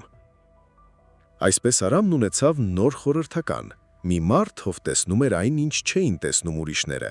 մի մարդ, ով կարողանում էր մտածել 10 քայլ առաջ։ Եվ սա նոր գլխի միայն սկիզբն էր։ Պրոֆեսորն ավելի արժեքավոր դուրս եկավ, քան ենթադրում էր Արամը։ Արդեն մեկ շաբաթ անց նա բերեց մի տեղեկություն, որը կարող էր փոխել ամեն ինչ։ Եկավ երեկոյան, նստեց դիմացը, սեղանին դրեց ճմրթված մի թուղթ։ Ինչ է սա, հարցրեց Արամը։ Ցուցակ, գաղութի այն աշխատակիցների անունները, որոնք աշխատում են դրսի մարդկանց համար։ Արամը վերցրեց թուղթը, աչքի հանցկացրեց։ 5 ազգանուն, 2 հսկիչ, 1 օպերատիվ աշխատակից, տնտեսվար, զավխոզ և, անսպասելիորեն, գաղութի պետի տեղակալ մայոր Սիսոևը։ Որտեղի այս տեղեկությունը։ Լսել եմ, հետևել, համադրել։ Մարդիկ չեն կարողանում լռել, երբ մտածում են, թե իրենց չեն լսում, հատկապես ծխարանում։ Ում համար են նրանք աշխատում։ Պրոֆեսորը հետ հենվեց աթոռին։ Այս սա հետաքրքիր հարց է։ Դրսում մի մարդ կա, մականունը կուպեց, նա մի ամբողջ ցանց է պահում մարզում, թմբրանյութեր, զենք, մարմնավաճառություն։ Բանտերը նրա համար իրացման շուկա են ու աշխատուժի աղբյուր։ Աշխատուժի։ Երբ զեկերն ազատություն են դուրս գալիս, ինչ-որ մեկը նրանց դիմավորում է, աշխատանք է առաջարկում։ Հրաժարվելը բարդ է, հատկապես եթե գոտում հասցրել ես պարտքերի տակ մտնել։ Իսկ պարտքանում են գրեթե բոլորը, համակարգն այդպես է կառուցված։ Արամը խոժորվեց։ Կյաժն աշխատում էր այս կուպեցի համար։ Ամենայն հավանականությամբ, օփշակը գնում էր ոչ միայն գոտիի կարիքների համար։ Մի մասը գնում էր վերև, իսկ դրա դիմաց պաշտպանություն, ապրանք, տեղեկատվություն։ Եվ հիմա կուպեցը դժգոհ է, որ իր կերակրատաշտը կոտրվել է։ Ճիշտ այդպես։ Կարծում եմ շուտով նա կփորձի վերականգնել վերահսկողությունը։ Կամ ներսի իր մարդկանց միջոցով, կամ դրսից ինչ-որ մեկին կուղարկի։ Արամը լռում էր մարսելով տեղեկությունը։ Նա գիտեր, որ իր իշխանությունը հիմնված է ուժի ու վախի վրա, բայց փողերով ու կապերով արտաքին թշնամու դեմ դա քիչ է։ Ինչ ես առաջարկում, հարցրեց նա։ Պրոֆեսորը ժպտաց։ Առաջինը խփել, չսպասել մինչև կուպեցը քայլ անի, ներսից քանդել նրա ցանցը։ Ինչպես։ Սիսոևը առանցքային օղակն է, նա փոխանցում է տեղեկատվությունը, կազմակերպում է մատակարարումները, անձնակազմի մեջ նոր մարդկանց է հավաքագրում։ Առանց նրա ցանցը կկուրանա։ Սպանել նրան։ Ոչ, ավելի լավ է վարկաբեկել։ Այնպես անել, որ յուրայինները վերացնեն նրան։ Արամը պրոֆեսորին նայեց նոր հետաքրքրությամբ։ Այս մարդն այլ կերպ էր մտածում, ոչ թե բռունցքներով, այլ կոմբինացիաներով։ Շախմատ ձեծկրտուքի փոխարեն։ Պատմիր ավելի մանրամասն։ Ծրագիրը նրբագեղ էր։ Սիսոևը ապրանքը, թմրանյութերը, ստանում էր գալուտ եկող սննդի մատակարարումների միջոցով։ Բեռնատարը գալիս էր շաբաթվա 1։ Ձավարեկներով ու պահածոյացված մսով լի արկղների մեջ թաքցված էին լինում հերոինով փաթեթներ։ Տնտեսվն ընդունում էր բեռը, հսկիչները ապահովում էին ծածկույթը, Սիսոևը կոորդինացնում էր։ Պետք էր շղթան կոտրել այնպես, որ կասկածն ընկներ Սիսոևի վրա։ Մենք կփոխարինենք բեռը, բացատրում էր պրոֆեսորը։ Հերոինի փոխարեն փաթեթներում ալյուր կլինի։ Կուպեցը կորոշի, որ Սիսոևն է գողացել ապրանքը, իսկ Սիսոևը կորոշի, որ մատակարարներն իրեն դավաճանել են, եւ նրանք կսկսեն հոշոտել իրար։ Հենց այդպես։ Իսկ մենք կողքից կնայենք, ինչպես փոխարինել բեռը։ Մենք բեռնատարին մոտենալու հնարավորություն չունենք։ Պրոֆեսորը հղորամանկորեն կկոցեց աչքերը։ Մենք չունենք, բայց Պետրովը մարդ ունի մթերային պահեստում։ Բեռնակիր է, նախկին զեք, որոշակի վճարի դիմաց կօգնի։ Արամը գլխով արեց։ Գործիր։ Օպերացիան 2 շաբաթ տևեց։ Պահեստի բեռնակիրը փոխեց փաթեթները։ Բեռնատարը հերոինի փոխարեն ալյուր բերեց։ Տնտեսվարը ոչինչ չկասկածելով ընդունեց բեռն ու փոխանցեց Սիսոևին։ Երբ Սիսոևը բացեց փաթեթները, գունատվեց։ «Ուր է ապրանքը», գոռում էր նա տնտեսվարի վրա։ «Ուր է, քեզ եմ հարցնում»։ «Ես չգիտեմ, ինձ այդպես են բերել»։ Սիսոևը նետվեց զանգահարելու կուպեցին։ Խոսակցությունը կարճ էր ու չար։ «Դու ինձ ապուշի տեղ ես դրել։ 2 կիլո մաքուր հերոին ալյուր դարձավ։ Դու ես գողացել, լակոտ։ Ես չեմ գողացել, երդվում եմ։ Բա ով, քո մարդիկ, մատակարարները, չգիտեմ, 1 շաբաթ ժամանակ ունես։ Գտի ապրանքը կամ վերադարձրու փողերը, 300,000։ Չվերադարձնես, գիտես թե ինչ կլինի»։ Կապը ընդհատվեց։ Սիսոևը վանդակում հայտնված գազանեպես վազվզում էր աշխատասենյակում։ 300,000։ Որտեղի ճարել։ Նա փորձեց ճնշել տնտեսվարին։ Նա երդվում էր, թե ոչինչ չգիտե։ Փորձեց դուրս գալ մատակարարների վրա։ Նրանք լռում էին։ 3 օր անց քաղաքում գտան տնտեսվարի դիակը։ Պաշտոնապես սրտի կաթված։ Ոչ պաշտոնապես, բոլորը գիտեին, որ կուպեցն է մաքրում հետքերը։ Սիսոևը հասկացավ, որ հաջորդն ինքն է, եւ այն ժամանակ նա արեց այն, ինչ ոչ ոք չէր սպասում։ Գնաց դատախազություն, մեղայականով ներկայանալ, լիական համագործակցություն, անուններ, հասցեներ, սխեմաներ, այն ամենը, ինչ գիտեր կուպեցի ցանցի մասին։ 1 շաբաթ անց մարզով 1 ձերբակալություններ սկսեցին։ Բռնեցին 12 հոգի, այդ թվում անձամբ կուպեցին։ Սիսոևին նստեցրին, բայց համագործակցության համար նվազագույն ժամանակ տվեցին։ Ցանցը, որը տարիներ շարունակ սնվում էր գոտու արյունով, փլուզվեց։ Արամն այդ մասին իմացավ դրոնովից։ Վերջինս ինքն եկավ, նստեց դիմացն ու երկար լռեց։ «Դու արեցիր սա», վերջապես հարցրեց նա։ «Կոնկրետ ինչ է»։ «Գլուխս մի արթուկիր, բեռի փոխարինումը, կոնֆլիկտը, Սիսոևի մեղայականը, սա քո ձեռքի գործն է»։ Արամը ուսերը թոթվեց։ «Հնարավոր է»։ Դրոնովը տարուբերեց գլուխը։ «Դու վտանգավոր մարդ ես, Գալյան, շատ վտանգավոր։ Դուք արդեն ասել եք, եւ կկրկնեմ եւս մեկ անգամ։ Դու խաղեր ես խաղում, որոնք կարող են վատ ավարտվել բոլորի համար։ Կամ էլ լավ։ Կուպեցը այլևս չի ծծում գոտու արյունը, թմրանյութեր չեն ներմուծվում, մարդկանց չեն հավաքագրում ստրկության համար։ Միթե վատ է»։ Դրոնովը չպատասխանեց, ոտքի ելավ, գնաց դեպի դուռը։ Շեմին շրջվեց։ «Ես չգիտեմ ով ես, Գալյան, եւ որտեղից ես հայտնվել, բայց զգուշ եղիր։ Կուպեցը մանր ձուկ էր, ավելի խոշոր մարդիկ էլ կան, եւ նրանք չեն սիրում, երբ ջարդում են իրենց խաղալիքները»։ Նա հեռացավ։ Արամը նստած էր խավարի մեջ ու մտածում էր։ Դրոնովը ճիշտ է, կուպեցը մանր ձուկ էր, բայց յուրաքանչյուր հաղթանակ նրան մոտեցնում էր խոշորներին, նրանց, ովքեր կանգնած են սննդային շղթայի ամենավերևում, եւ վաղ թե ուշ նրանք ուշադրություն կդարձնեն իր վրա։ Աշունը ցուրտ ու քամոտ եկավ։ Գոտին նախապատրաստվում էր ձմռանը։ Տաքացնում էին բարակները, փայտ էին պաշարում, վերանորոգում էին տանիքները։ Արամը պատուհանի մոտ կանգնած հետևում էր աշխատանքին։ Անցած ամիսների ընթացքում նա փոխվել էր, առնականացել էր, ուսերն ավելի էին լայնացել, հայացքն ավելի ծանր էր դարձել, ձայնը ավելի վստահ։ Նրա 21 տարին լրացել էր։ Այդ տարվա մեծ մասը նա անցկացրել էր որպես գոտու տեր ու ամեն օր նոր բան էր սովորում։ Պրոֆեսորը դարձավ նրա աջ ձեռքը։ Նրանք ժամերով զրուցում էին ամեն ինչից՝ իշխանության հոգեբանությունից, մանիպուլյացիայից, ստրատեգիայից։ Պրոֆեսորը գրքեր էր տալիս, որոնք ճարում էր իր կապերի միջոցով, բարդ գաղափարները բացատրում էր պարզ բառերով։ «Դու իբնե առաջնորդ ես», ասում էր նա Արամին, «բայց բնական տաղանդը քիչ է, գիտելիքներ են պետք, համակարգ է պետք»։ Ինչ համակարգ։ Կառավարման համակարգ։ Ցանկացած իշխանություն հենվում է 3 սյանի վրա՝ ուժ, շահ, հավատ։ Դու սկսեցիր ուժից, բռունցքներով կոտրեցիր հին հիերարխիան, հետո ավելացրեցիր շահը։ Մարդիկ ստացան արդարություն եւ պաշտպանություն, մնաց ավելացնել հավատը։ Հավատն առինչ։ Արքեզ, արքո գաղափարը։ Առայն, որ նոր կարգերը ժամանակավոր կմահաճույք չեն, այլ իրական փոփոխություն։ Երբ մարդիկ հավատում են, նրանք պատրաստ են մեռնել հանուն գաղափարի։ Առանց հավատի միայն ծառայում են, վախից կամ հաշվարկից դրդված։ Արամ նորերով մտածում էր այս խոսքերի շուրջ։ Ինչպես հավատ ստեղծել։ Նա ոչ կրոնական առաջնորդ էր, ոչ քաղաքական գործիչ, նա ցմահ դատապարտված զեկ էր։ բայց պրոֆեսորը ճիշտ էր։ Ուժն ու շահը հիմքն են,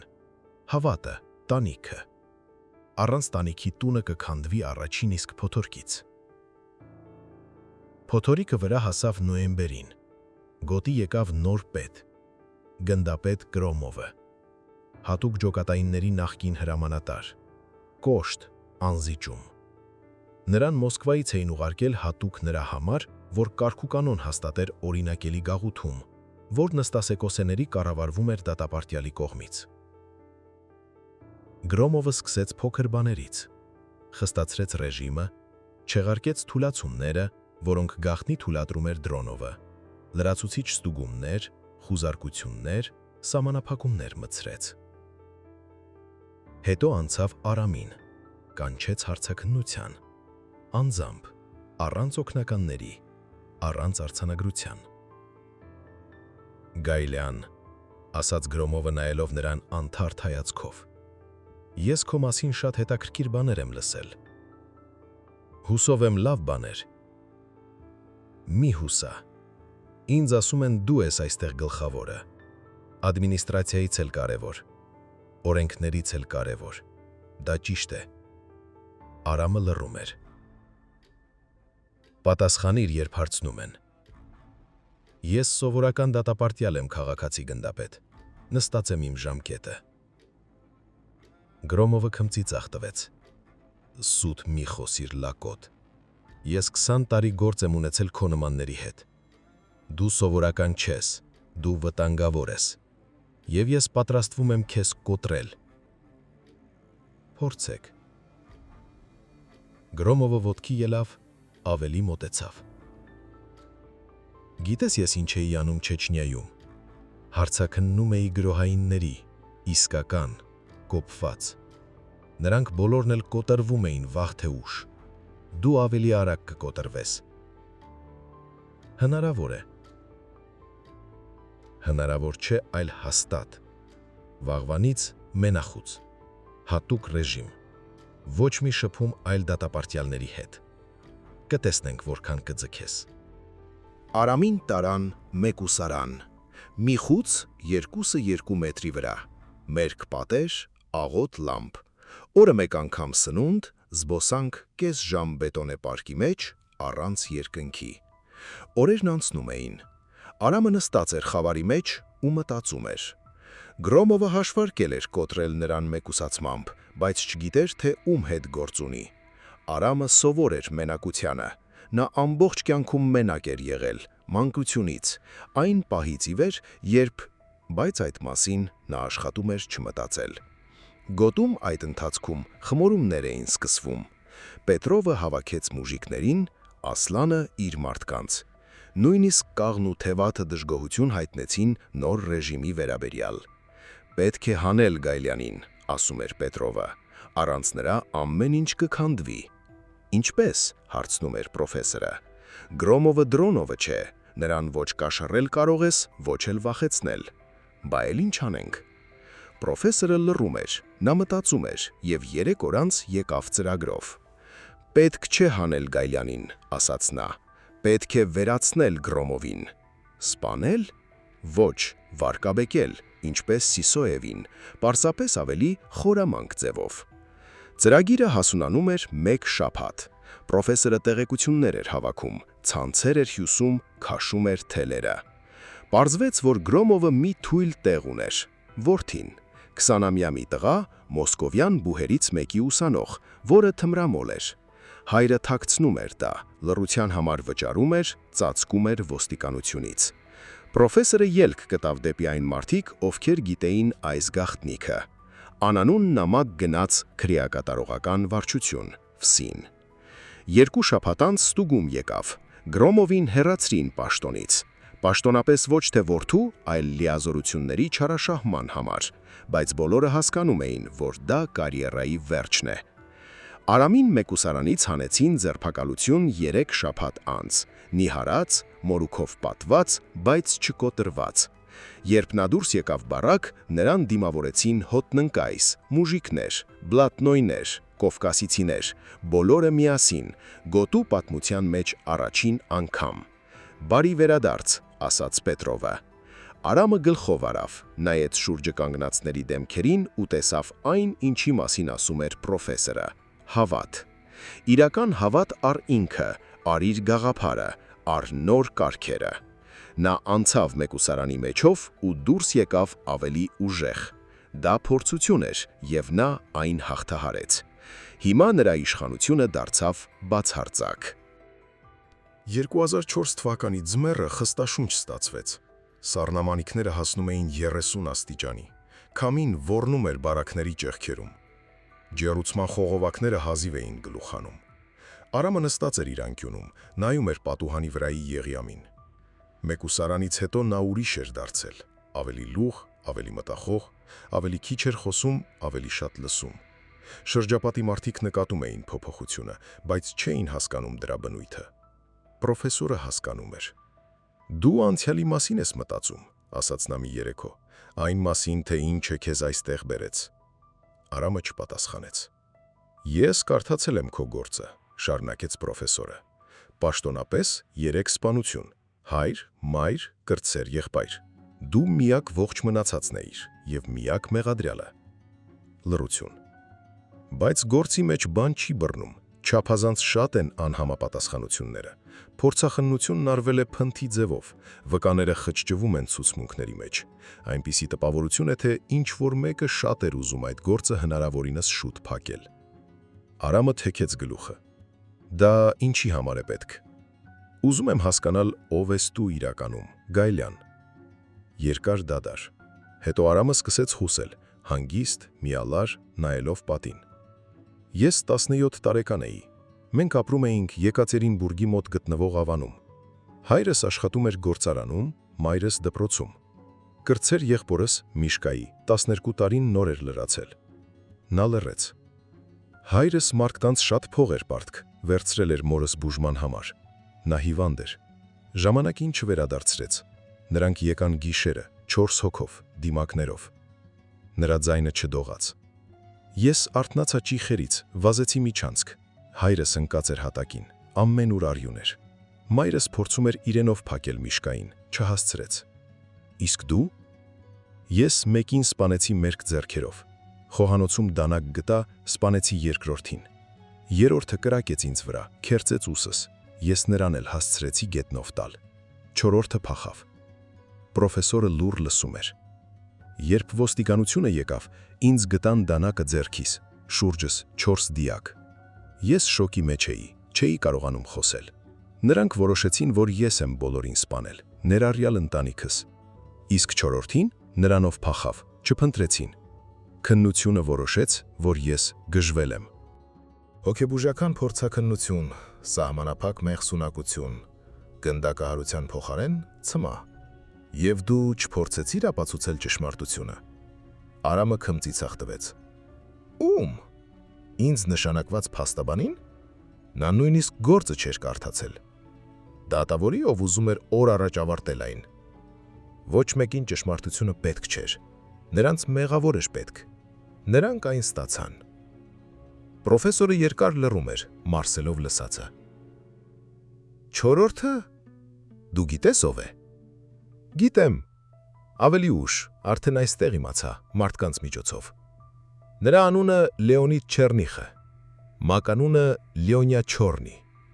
Աշխատում է մոսկովյան ղողերից մեկի համար։ Թագավորի պես է ապրում, քանի դեռ ես այստեղ պտում եմ նրա մեղքերի համար։ Դու վրեժ ես ուզում։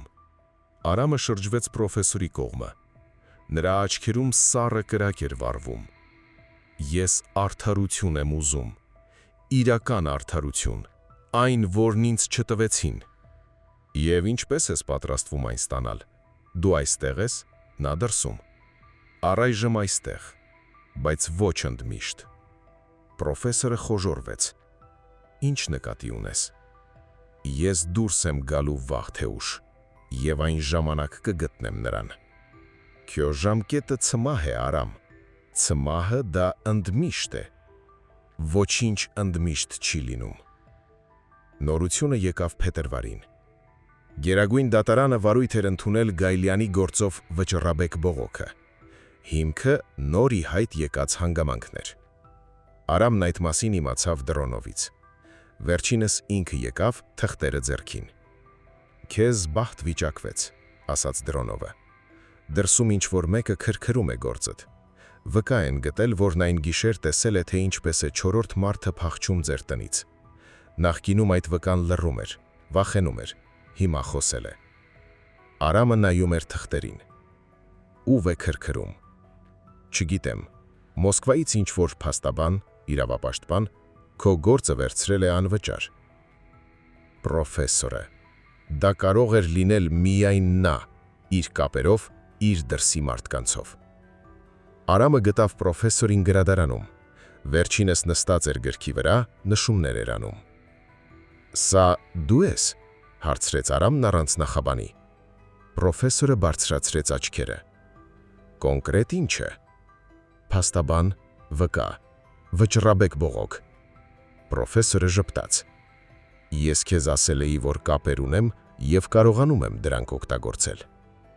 «Դա քեզ ինչի համար է պետք»։ «Որովհետև դու արժանի ես արդարության և որովհետև ինձ հետաքրքիր է տեսնել, ինչ կանես դու, երբ դուրս գաս»։ Արամը նստեց կողքին։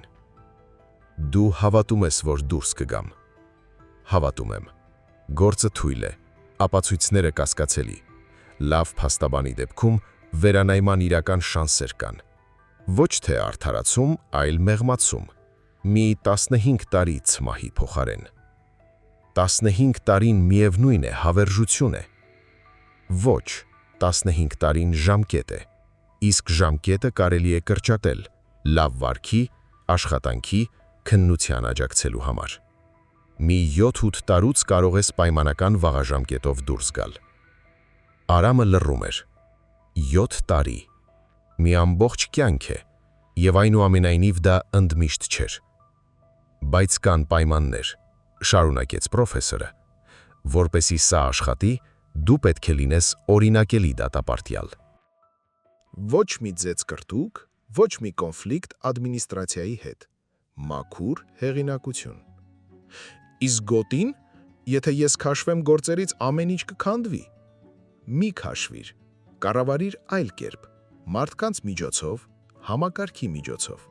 Դու արդեն մեխանիզմ ես կառուցել։ Հիմա այն պետք է աշխատի առանց քո մշտական մասնակցության։ Արամը ողջ գիշեր մտածում էր դրա մասին։ Պրոֆեսորը ճիշտ էր, պետք էր փոխվել, ձեռքով կառավարումից անցնել համակարգայինի, ստեղծել կառույց, որը կգոյատևի իր բացակայության պայմաններում։ Առավոտյան նա խորհուրդ հրավիրեց. Պետրով, Ասլան, Կաղ, Թևատ, պրոֆեսոր, 5 ամենամտերիմ մարդիկ։ Ես աստիճանաբար հետ եմ քաշվելու գործերից, ասաց Արամը։ Ինձ մաքուր հեղինակություն է պետք գործի վերանայման համար։ Սենյակով մեկ մրմունջ անցավ։ Բա գոտին, հարցրեց Պետրովը։ Ո՞վ է լուծելու հարցերը։ Դուք բոլորդ միասին։ Խորհուրդ, 5 հոգով։ Որոշումներն ընդունվում են մեծամասնությամբ։ Ես մնում եմ արբիտր, վիճելի դեպքերի համար, բայց առօրյա գործերը ձեզ վրա են։ Այդ ինչ է, դեմոկրատիա է, քմծիծաղ տվեց Կաղը։ Անվանիր ինչպես ուզում ես, դա համակարգ է, որն աշխատում է առանց ինձ։ Ասլանը տարուբերեց գլուխը։ Չգիտեմ, Գայլյան, մարդիկ գնում են անձամբ քո հետևից, առանց քեզ կարող է և մեր հետևից չգան։ Կգնան, եթե դուք արդար լինեք, եթե պահպանեք կանոնները, որոնք մենք սահմանել ենք։ Համակարգն ավելի ուժեղ է, քան անհատը։ Սա գլխավոր դասն է։ Պրոֆեսորը գլխով արեց։ Նա իրավացի է։ Ցանկացած կայսրություն քանդվում է կայսրի մահով, եթե իշխանությունը կապված է մեկ մարդու վրա, բայց ինստիտուտները հավերժ են։ Ինչ ինստիտուտներ, չհասկացավ Պետրովը։ Խորհուրդը ինստիտուտ է, կանոնները ինստիտուտ են, վեճերի լուծման ընթացակարգը ինստիտուտ է։ Սա շատ ավելին է, քան մեզնից յուրաքանչյուրը։ Խորհրդակցությունը 3 ժամ տևեց։ Քննարկում էին մանրամասները, բաշխում էին պարտականությունները։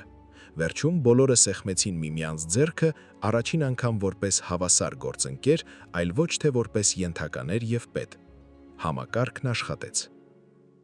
2005 թվականի գարնանը նորություններ բերեց։ Գերագույն դատարանը չելարկեց դատավճիռը և գործը ուղարկեց նոր քննության։ Հիմքը նախաքննության թերիությունը և ապացուցողական բազայի կասկածելիությունը։ Արամին էտապով տարան Եկատերինբուրգ, կրկնակի դատավարության։ 2 ամիս մեկ ուսարանում, հարցաքննություններ, փորձաքննություններ, նոր փաշտաբանը երիտասարդ բայց խելացի աշխատում էր գիշեր ու զոր։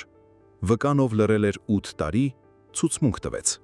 Հարևանը տեսել էր, թե ինչպես է 4-րդ մարդը բարձրահասակ, սև բաճկոնով, վազելով դուրս եկել Գայլյանների տնից ու նստել մեքենա։ Համարը նա չէր հիշել, բայց նկարագրությունը համընկնում էր։ Քննությունը բարձրացրեց հին արձանագրությունները, գտան մատնահետքեր, որոնք չէին պատկանում ոչ Արամին, ոչ էլ նրա ընտանիքի անդամներին։ Նախկինում դրանց վրա ուշադրություն չէին դարձրել, շտապում էին փակել գործը։ Փորձաքննությունը պարզեց մատնահետքերը պատկանում են Լեոնիդ Չեռնիխին, ով նախկինում դատապարտված է եղել ավազակության և շորթման համար։ Շրջանը փակվեց։ Նոր դատավճիռ, 15 տարվա խիստ ռեժիմ։ Արդարացում չէր, բայց ոչ էլ ցմահ։ Հոդվածը վերավորակավորեցին։ Սպանություն անհրաժեշտ պաշտպանության սահմանազանցմամբ, գումարած անզգուշությամբ մահ պատճառելը։ Արամը դատավճիռն ընդունեց հանգիստ։ 15 տարի։ Հաշվի առնելով արդեն նստածը, մնաց 13։ Լավ վարքի դեպքում 8 կամ 9։ Նրան վերադարձրին նույն գաղութը։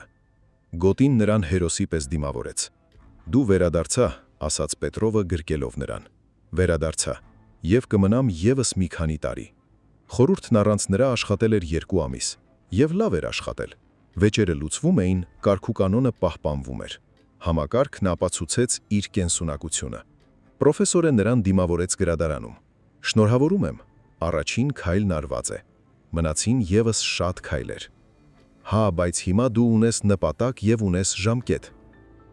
Արամը նայեց պատուհանից դուրս։ Վանդակաճաղերի հետևում գարնանային գորշ երկինքն էր, կեղտոտ ձյունը հրապարակում, փշալարերը պարսպի վրա։ Լյոնյա Չորնի, կամաց ասաց նա։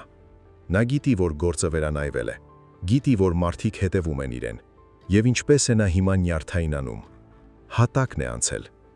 Հասկանում է, որ կարող են փնտրել իրեն։ Թող նյարդայնանա, թող գիշերները չքնի, թող զգա այն, ինչ ես եմ զգացել այս բոլոր տարիներին։ Պրոֆեսորը գլխով արեց։ Վրեժը ճաշատեսակ է, որը մատուցվում է սառը վիճակում։ Սա վրեժ չէ, սա արդարություն է, տարբերություն կա։ Արամը շրջվեց նրա կողմը։ Կա։ Վրեժը դա այն է, երբ սպանում ես ատելությունից դրդված։ Արդարությունը դա այն է, երբ սպանում ես անհրաժեշտությունից։ Նա պետք է պատասխան տա իր արածի համար։ Ոչ թե որովհետև ես նրան ատում եմ, այլ որովհետև այդպես է ճիշտ։ Պրոֆեսորը լռում էր։ Արամի աչքերում նա ինչ-որ նոր բան էր տեսնում։ Ոչ թե զայրույթ, ոչ թե հուսահատություն, այլ այն մարդու սառը հաշվարկված վճռականությունը, ով պատրաստ է տարիներ սպասել հանուն մեկ նպատակի։ Դու փոխվել ես, ասաց պրոֆեսորը վերջապես։ Մենք բոլորս էլ փոխվում ենք։ Ոչ, մարդկանց մեծամասնությունը նույնն է մնում։ Նրանք պարզապես ծերանում են, իսկ դու աճում ես։ Դա հազվադեպ հանդիպող բան է։ Արամը չպատասխանեց։ Նա պատուհանից նայում էր երկնքին, որը երբևէ կտեսներ առանց վանդակաճաղերի։ 8 տարի, գուցե 7։ Առջևում հավերժություն էր, բայց այժմ այդ հավերժությունը վերջ ուներ։ Տարիներն անցնում էին դանդաղ, ինչպես ջուրն է քարը մաշում։ 2006, 2007, 2008, 2009։ Արամը հաշվում էր օրերը, բայց թույլ չէր տալիս դրանց կոտրել իրեն։ Ամեն առավոտ արթնացում, նախավարժանք, աշխատանք։ Ամեն երեկո գրքեր, զրույցներ պրոֆեսորի հետ, պլանավորում։ Գոտին ապրում էր նոր կանոններով։ Խորհուրդն աշխատում էր առանց խափանումների։ Պետրովը, Ասլանը, Կաղը, Թևատն ու պրոֆեսորը հարցերը լուծում էին կոլեգիալ։ Արամը հազվադեպ էր միջավատում, միայն ամենաբարդ դեպքերում։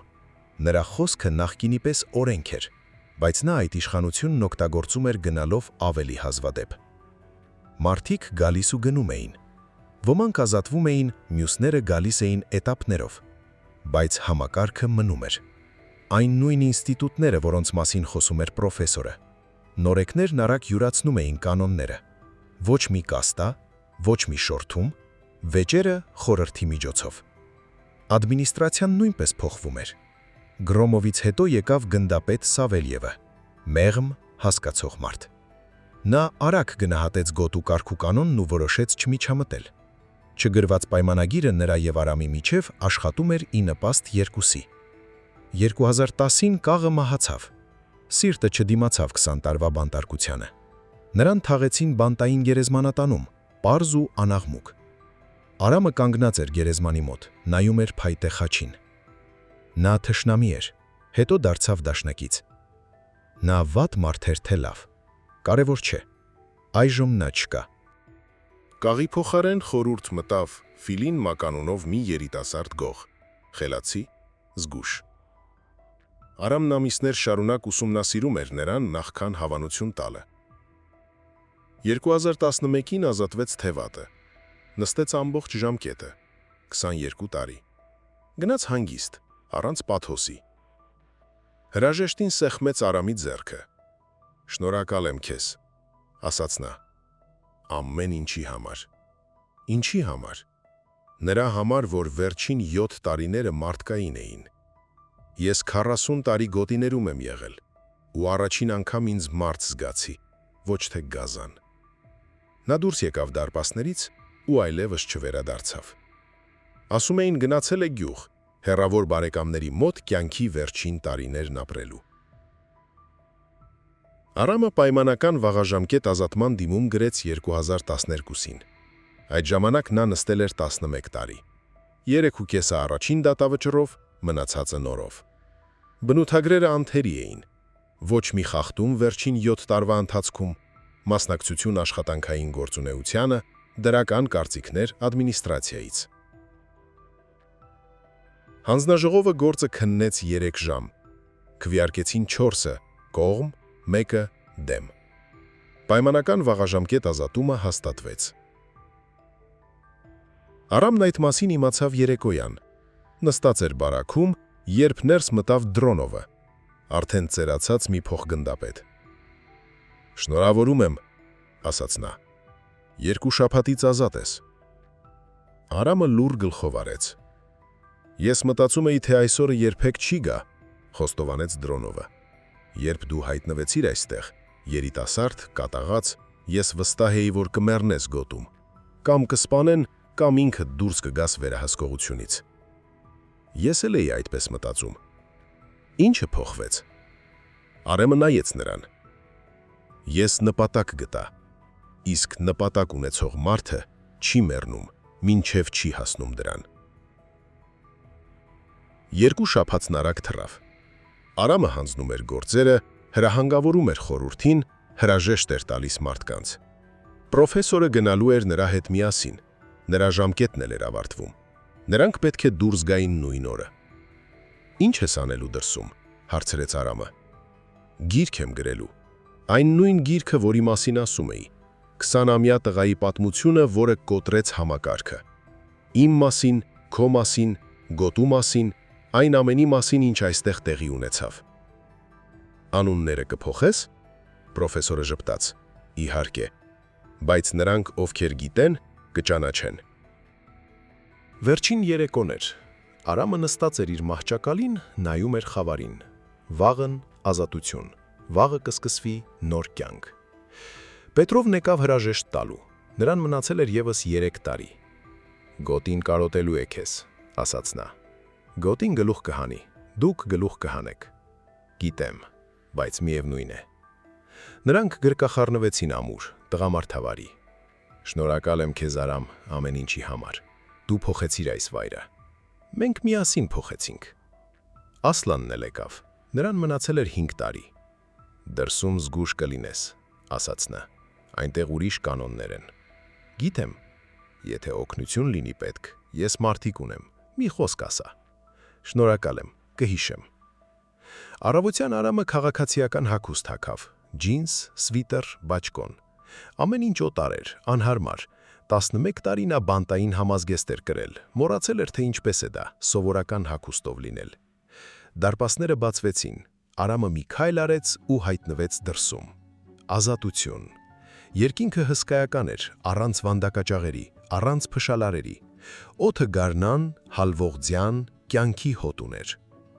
Կողքին կանգնած էր պրոֆեսորը։ «Դե ինչ», ասաց նա, Հիմա ուր։ Մոսկվա։ Ես այնտեղ գործ ունեմ։ Լյոնյա Չորնիի։ Հա, պրոֆեսորը գլխով արեց։ Այդպես էլ մտածում էի։ Օգնություն պետք է։ Առայժմ ոչ, բայց եթե պետք գա, կզանգեմ։ Նրանք սեղմեցին ձեռքերը։ Հաջողություն քեզ Արամ, դու դրան արժանի ես։ Շնորհակալ եմ ամեն ինչի համար։ Պրոֆեսորը գնաց դեպի ավտոբուսի կանգառը։ Արամը նայում էր նրա հետևից, մինչև նրա ուրվագիծն անհետացավ շրջադարձի հետևում։ Հետո շրջվեց ու քայլեց հակառակ ուղղությամբ, դեպի իր նպատակը։ Մոսկվան նրան դիմավորեց աղմուկով, ամբոխներով, արտանետվող գազերի հոտով։ Արամը սենյակ վարձեց ծայրամասում գտնվող էժանագին հյուրանոցում, ձևակերպեց փաստաթղթերը, ժամանակավոր գրանցում ստացավ, ամեն ինչ ըստ օրենքի։ Նա պայմանական վաղաժամկետով էր ազատվել և չէր պատրաստվում հետ վերադառնալու առիթ տալ։ Առավոտյան ուղակի քայլում էր քաղաքում, սովորում էր ազատությանը, ամբոխին, նրան, որ կարող ես գնալ ուր ուզում ես, ուտել ինչ ուզում ես, խոսել ում հետ ուզում ես։ Տարօրինակ զգացողություն էր, գրեթե վախեցնող։ Հետո սկսեց փնտրել։ Պրոֆեսորը նրան կոնտակտ էր տվել։ Մի մարդ անունը Վալերը, նախկին օպեր, հիմա մասնավոր խուզարկու, աշխատում էր նրանց համար, ովքեր լավ վճարում էին ու ավելորդ հարցեր չէին տալիս։ Արամը հանդիպեց նրան Տագանկայի սրճարաններից մեկում։ Վալերան առաջին հայացքից աննկատ մի տղամարդ դուրս եկավ, մոտ 50 տարեկան, ճաղատացող, ճմրթված պիջակով և հոգնած աչքերով։ Ուրեմն Լյոնյա Չորնիին ես փնտրում, ասաց նա խառնելով սուրճը։ Փնտրում եմ։ Ինչի համար։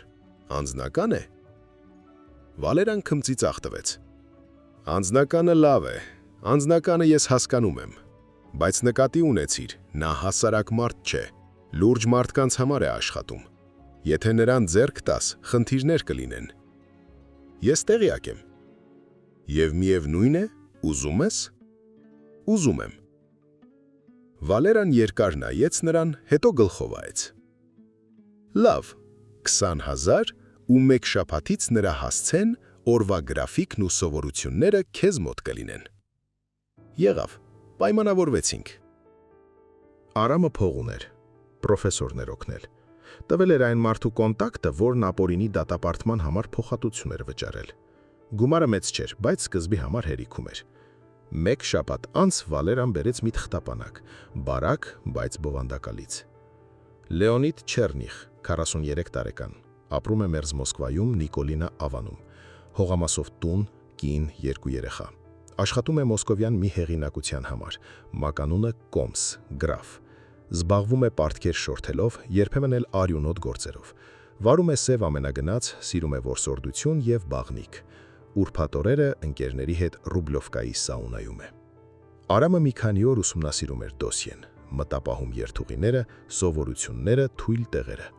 Հետո սկսեց հետևել։ 2 շաբաթ նա հեռվից հետևում էր Լյոնյա Չորնիին։ Տեսնում էր, թե ինչպես է նա դուրս գալիս տնից, համբուրում կնոցը, նստում մեքենան։ Տեսնում էր, թե ինչպես է ռեստորաններում հանդիպում մարդկանց հետ, ծիծաղում, խմում։ Տեսնում էր, թե ինչպես է ապրում, հանգիստ, ինքնավստահ, կարծես երբեք ոչ մեկի չէր սպանել։ Ատելությունն աճում էր, բայց Արամն այն վերահսկողության տակ էր պահում։ Նա չափազանց երկար էր սպասել, որպեսզի հիմա ձեռքից բաց թողնի իրեն։ Ծրագիրը հասունացավ մարտի վերջին, պարզ, հուսալի։ Ամեն ուրբաթ Լյոնյան սաունա էր գնում մենակ, թիկնապահներ չէր վերցնում, իրեն անձեռնմխելի էր համարում։ Երթուղին միշտ նույնն էր, անտարի միջով, գյուղական ճանապարհով։ Արամն ընտրեց տեղը, շրջադարձ, որտեղ ճանապարհը նեղանում էր, փշեր տեղադրեց ու թաքնվեց թփերի մեջ։ Ամենագնացը հայտնվեց երեկոյան ժամը 6-ին, արգելակեց շրջադարձի վրա ու ծակվեց փշերից։ Երկու անիվը միանգամից պայթեցին։ Լյոնյան դուրս եկավ հայհոյելով, տեսավ փշերը, զգոնացավ, ձեռքը տարավ գոտկատեղին, այնտեղ ատրճանակ կար։ Արամ դուրս եկավ թաքստոցից, ձեռքին որսորդական դանակ էր։ Բարև, Լյոնյա։ Չորնին շրջվեց, կկոցեց աչքերը փորձելով ճանաչել։ Ո՞վ ես դու։ Չես հիշում։ Գայլյան, Արամ Գայլյան։ 17 տարի առաջ դու սպանեցիր իմ ընտանիքը։ Չորնին գունատվեց, ճանաչեց։ Լսի, ես չգիտեմ ինչի մասին ես խոսում։ Գիտես, դուք 4-ով էիք եկել։ Ես սպանեցի 3-ին, դու փախար։ Դա վաղուց էր, ես հիմա ուրիշ մարդ եմ։ Արամ մի քայլ մոտեցալ։ Ուրիշ, դու կին ունես, տուն, իսկ ես 11 տարի ճաղերի հետևում, քո մեղքերի համար։ Լսիր, կարելի է պայմանավորվել։ Ես փող ունեմ, շատ փող, ինչքան ուզում ես, գումարի չափն ասա։ Ինձ պետք չեն քո փողերը, բա էլ ինչ ես ուզում։ Արամը կանգ առավ երկու քայլի վրա։ Արդարություն։ Լյոնյան հանեց ատրճանակը, բայց Արամն ավելի արագ էր։ Մեկ շարժումով վայր գցեց զենքը, երկրորդով հարվածեց կոկորդին։ Լյոնյան խրխռաց, բռնեց վիզը։ Արամը վերցրեց ատրճանակը, նայեց դրան, հետո մի կողմ շպրտեց։ Ոչ, չափազանց հեշտ է։ Նա հանեց դանակը։ Իմ հայրը մահացավ դանակի հարվածից, եւ մայրս, եւ եղբայրս։ Այսպես արդար կլինի։ Լյոնյան ծնկի իջավ։ Խնդրում եմ, պետք չէ։ Ես երեխաներ ունեմ, նրանք ոչ մի բանում մեղավոր չեն։ Իմ եղբայրն էլ էր երեխա, նա 12 տարեկան էր։ Դու նրան մորս աչքի առաջ մորթեցիր։ Դա աշխատանք էր, պարզապես աշխատանք, մեզ հրամայել էին։ Եվ դա պետք է ինձ սփոփի։ Արամը կռացավ նրա վրա։ Ես այս պահի մասին 11 տարի եմ մտածել։ Ամեն գիշեր պատկերացրել եմ, թե ոնց կգտնեմ քեզ, ոնց կսպանեմ, դանդաղ, ցավոտ, ինչպես որ մեռնում էր իմ ընտանիքը։ Լյոնյան լալիս էր, արցունքները հոսում էին այտերով։ Խնդրում եմ։ Արամը երկար նայում էր նրան, այս խղճուկ, դողդոջացող մարդուն, ով երբևէ իրեն չարիքի մարմնացում էր թվում, իսկ հիմա պարզապես ոսկորներով լի մի պարկ էր, թույլ, ոչնչություն։ Գիտես ինչ, դանդաղ ասաց Արամը, դու չարժես նրան, որ ես ձեռքերս կեղտոտեմ քեզ վրա։ Նա ուղղվեց, պահեց դանակը։ Ես քեզ չեմ սպանի, Լյոնյա, ես ավելի վատ բան կանեմ։ Ես քո դոսիեն ունեմ, այն ամենը, ինչ դու արել ես վերջին 20 տարվա ընթացքում, սպանություններ, կողոպուտներ, շորթումներ, անուններով, ամսաթվերով, վկաներով։ Վաղն այն կլինի դատախազությունում, իսկ պատճենը քո տիրոջ, կոմսի մոտ։ Հետաքրքիր է ինչ կանի նա, երբ իմանա, որ դու կարող ես մատնել իրեն։ Լյոնյան գունատվեց։ Դու չես համարձակվի։ Արդեն համարձակվել եմ, թղթապանակն ուղարկված է։ Ես ուղղակի ուզում էի տեսնել քո դեմքը, երբ դու կիմանաս այդ մասին։ Արամը շրջվեց ու գնաց դեպի անտառը։ Մնաս բարով, Լյոնյա, վայելիր մնացած օրերդ, դրանք քիչ են լինելու։ Նա անհետացավ ծառերի արանքում, մեջքի հետևից ճիչ էր լսվում։ Լյոնյան ինչ-որ բան էր գոռում, բայց բառերն անհնար էր տարբերել։ 3 օր անց Լեոնիդ Չեռնիխինը գտան մեռած, իր իսկ տանը։ Պաշտոնական վարկածը ինքնասպանություն։ Ոչ պաշտոնականը կոմսի մարդիկ մաքրեցին թույլ օղակը։ Արամն այդ մասին իմացավ նորություններից։ Նստած էր իր սենյակում, նայում էր հեռուստացույցի էկրանին։ Արդարությունը հաղթանակեց, ոչ իր ձեռքերով, բայց հաղթանակեց։ Նա ուրախություն չէր զգում, թեթևացում չէր զգում, միայն դատարկություն, հսկայական, զնգացող դատարկություն այնտեղում, որտեղ 11 տարի շարունակ ատելություն էր վարվում։ Իսկ հիմա ինչ։ Հեռախոսը զանգեց, համարն անծանոթ էր։ Ալո, Արամ, պրոֆեսորն է։ Ես ավարտել եմ գիրքը, ուզում եմ, որ դու կարդաս առաջինը։ Երբ։ Վաղը։ Արի Պիտեր, ես եմ հյուրասիրում։ Արամը ժպտաց, երկար ժամանակ անց առաջին անգամ անկեղծորեն։ Կգամ։ Նա դրեց լսափողը, ոտքի կանգնեց, մոտեցավ պատուհանին։ Ապակուց այն կողմ երեկոյան Մոսկվան էր։ Լույսեր, մեքենաներ, կյանք։ Նա 32 տարեկան էր, դրանց կեսը նա անցկացրել էր վանդակաճաղերի հետևում։ Բայց առջևում մի ամբողջ կյանք էր, նոր կյանք։ Նա չգիտեր, թե ինչ է իրեն սպասվում, չգիտեր ով կդառնա, ինչով կզբաղվի, բայց մի բան հաստատ գիտեր։ Նա այլևս այն կատաղած 20-ամյա տղա չէր, ում տարիներ առաջ բերել էին գոտի։ Նա ուրիշ էր դարձել, ավելի ուժեղ, ավելի իմաստուն, ավելի հանգիստ։ Գոտին նրան շատ բան էր սովորեցրել՝ համբերություն, հաշվարկ, սպասելու կարողություն եւ ամենակարևորը այն գիտակցումը, որ իրական ուժը բռունցքների մեջ չէ։ Իրական ուժը քո շուրջը եղած աշխարհը փոխելու ունակությունն է։ Նա փոխեց գոտին, Դժողքը վերածեց մարդկային հասարակության նման մի բանի։ Հիմա ժամանակն է փոխել ավելին։ Արամը շրջվեց պատուհանից, սկսեց հավաքել իրերը։ Վաղը, Պիտեր, պրոֆեսորը, նոր գլուխ։ Պատմությունը դեռ նոր էր սկսվում։ Գրեք մեկնաբանություններում, թե որ քաղաքից եք դիտում այս հոլովակը։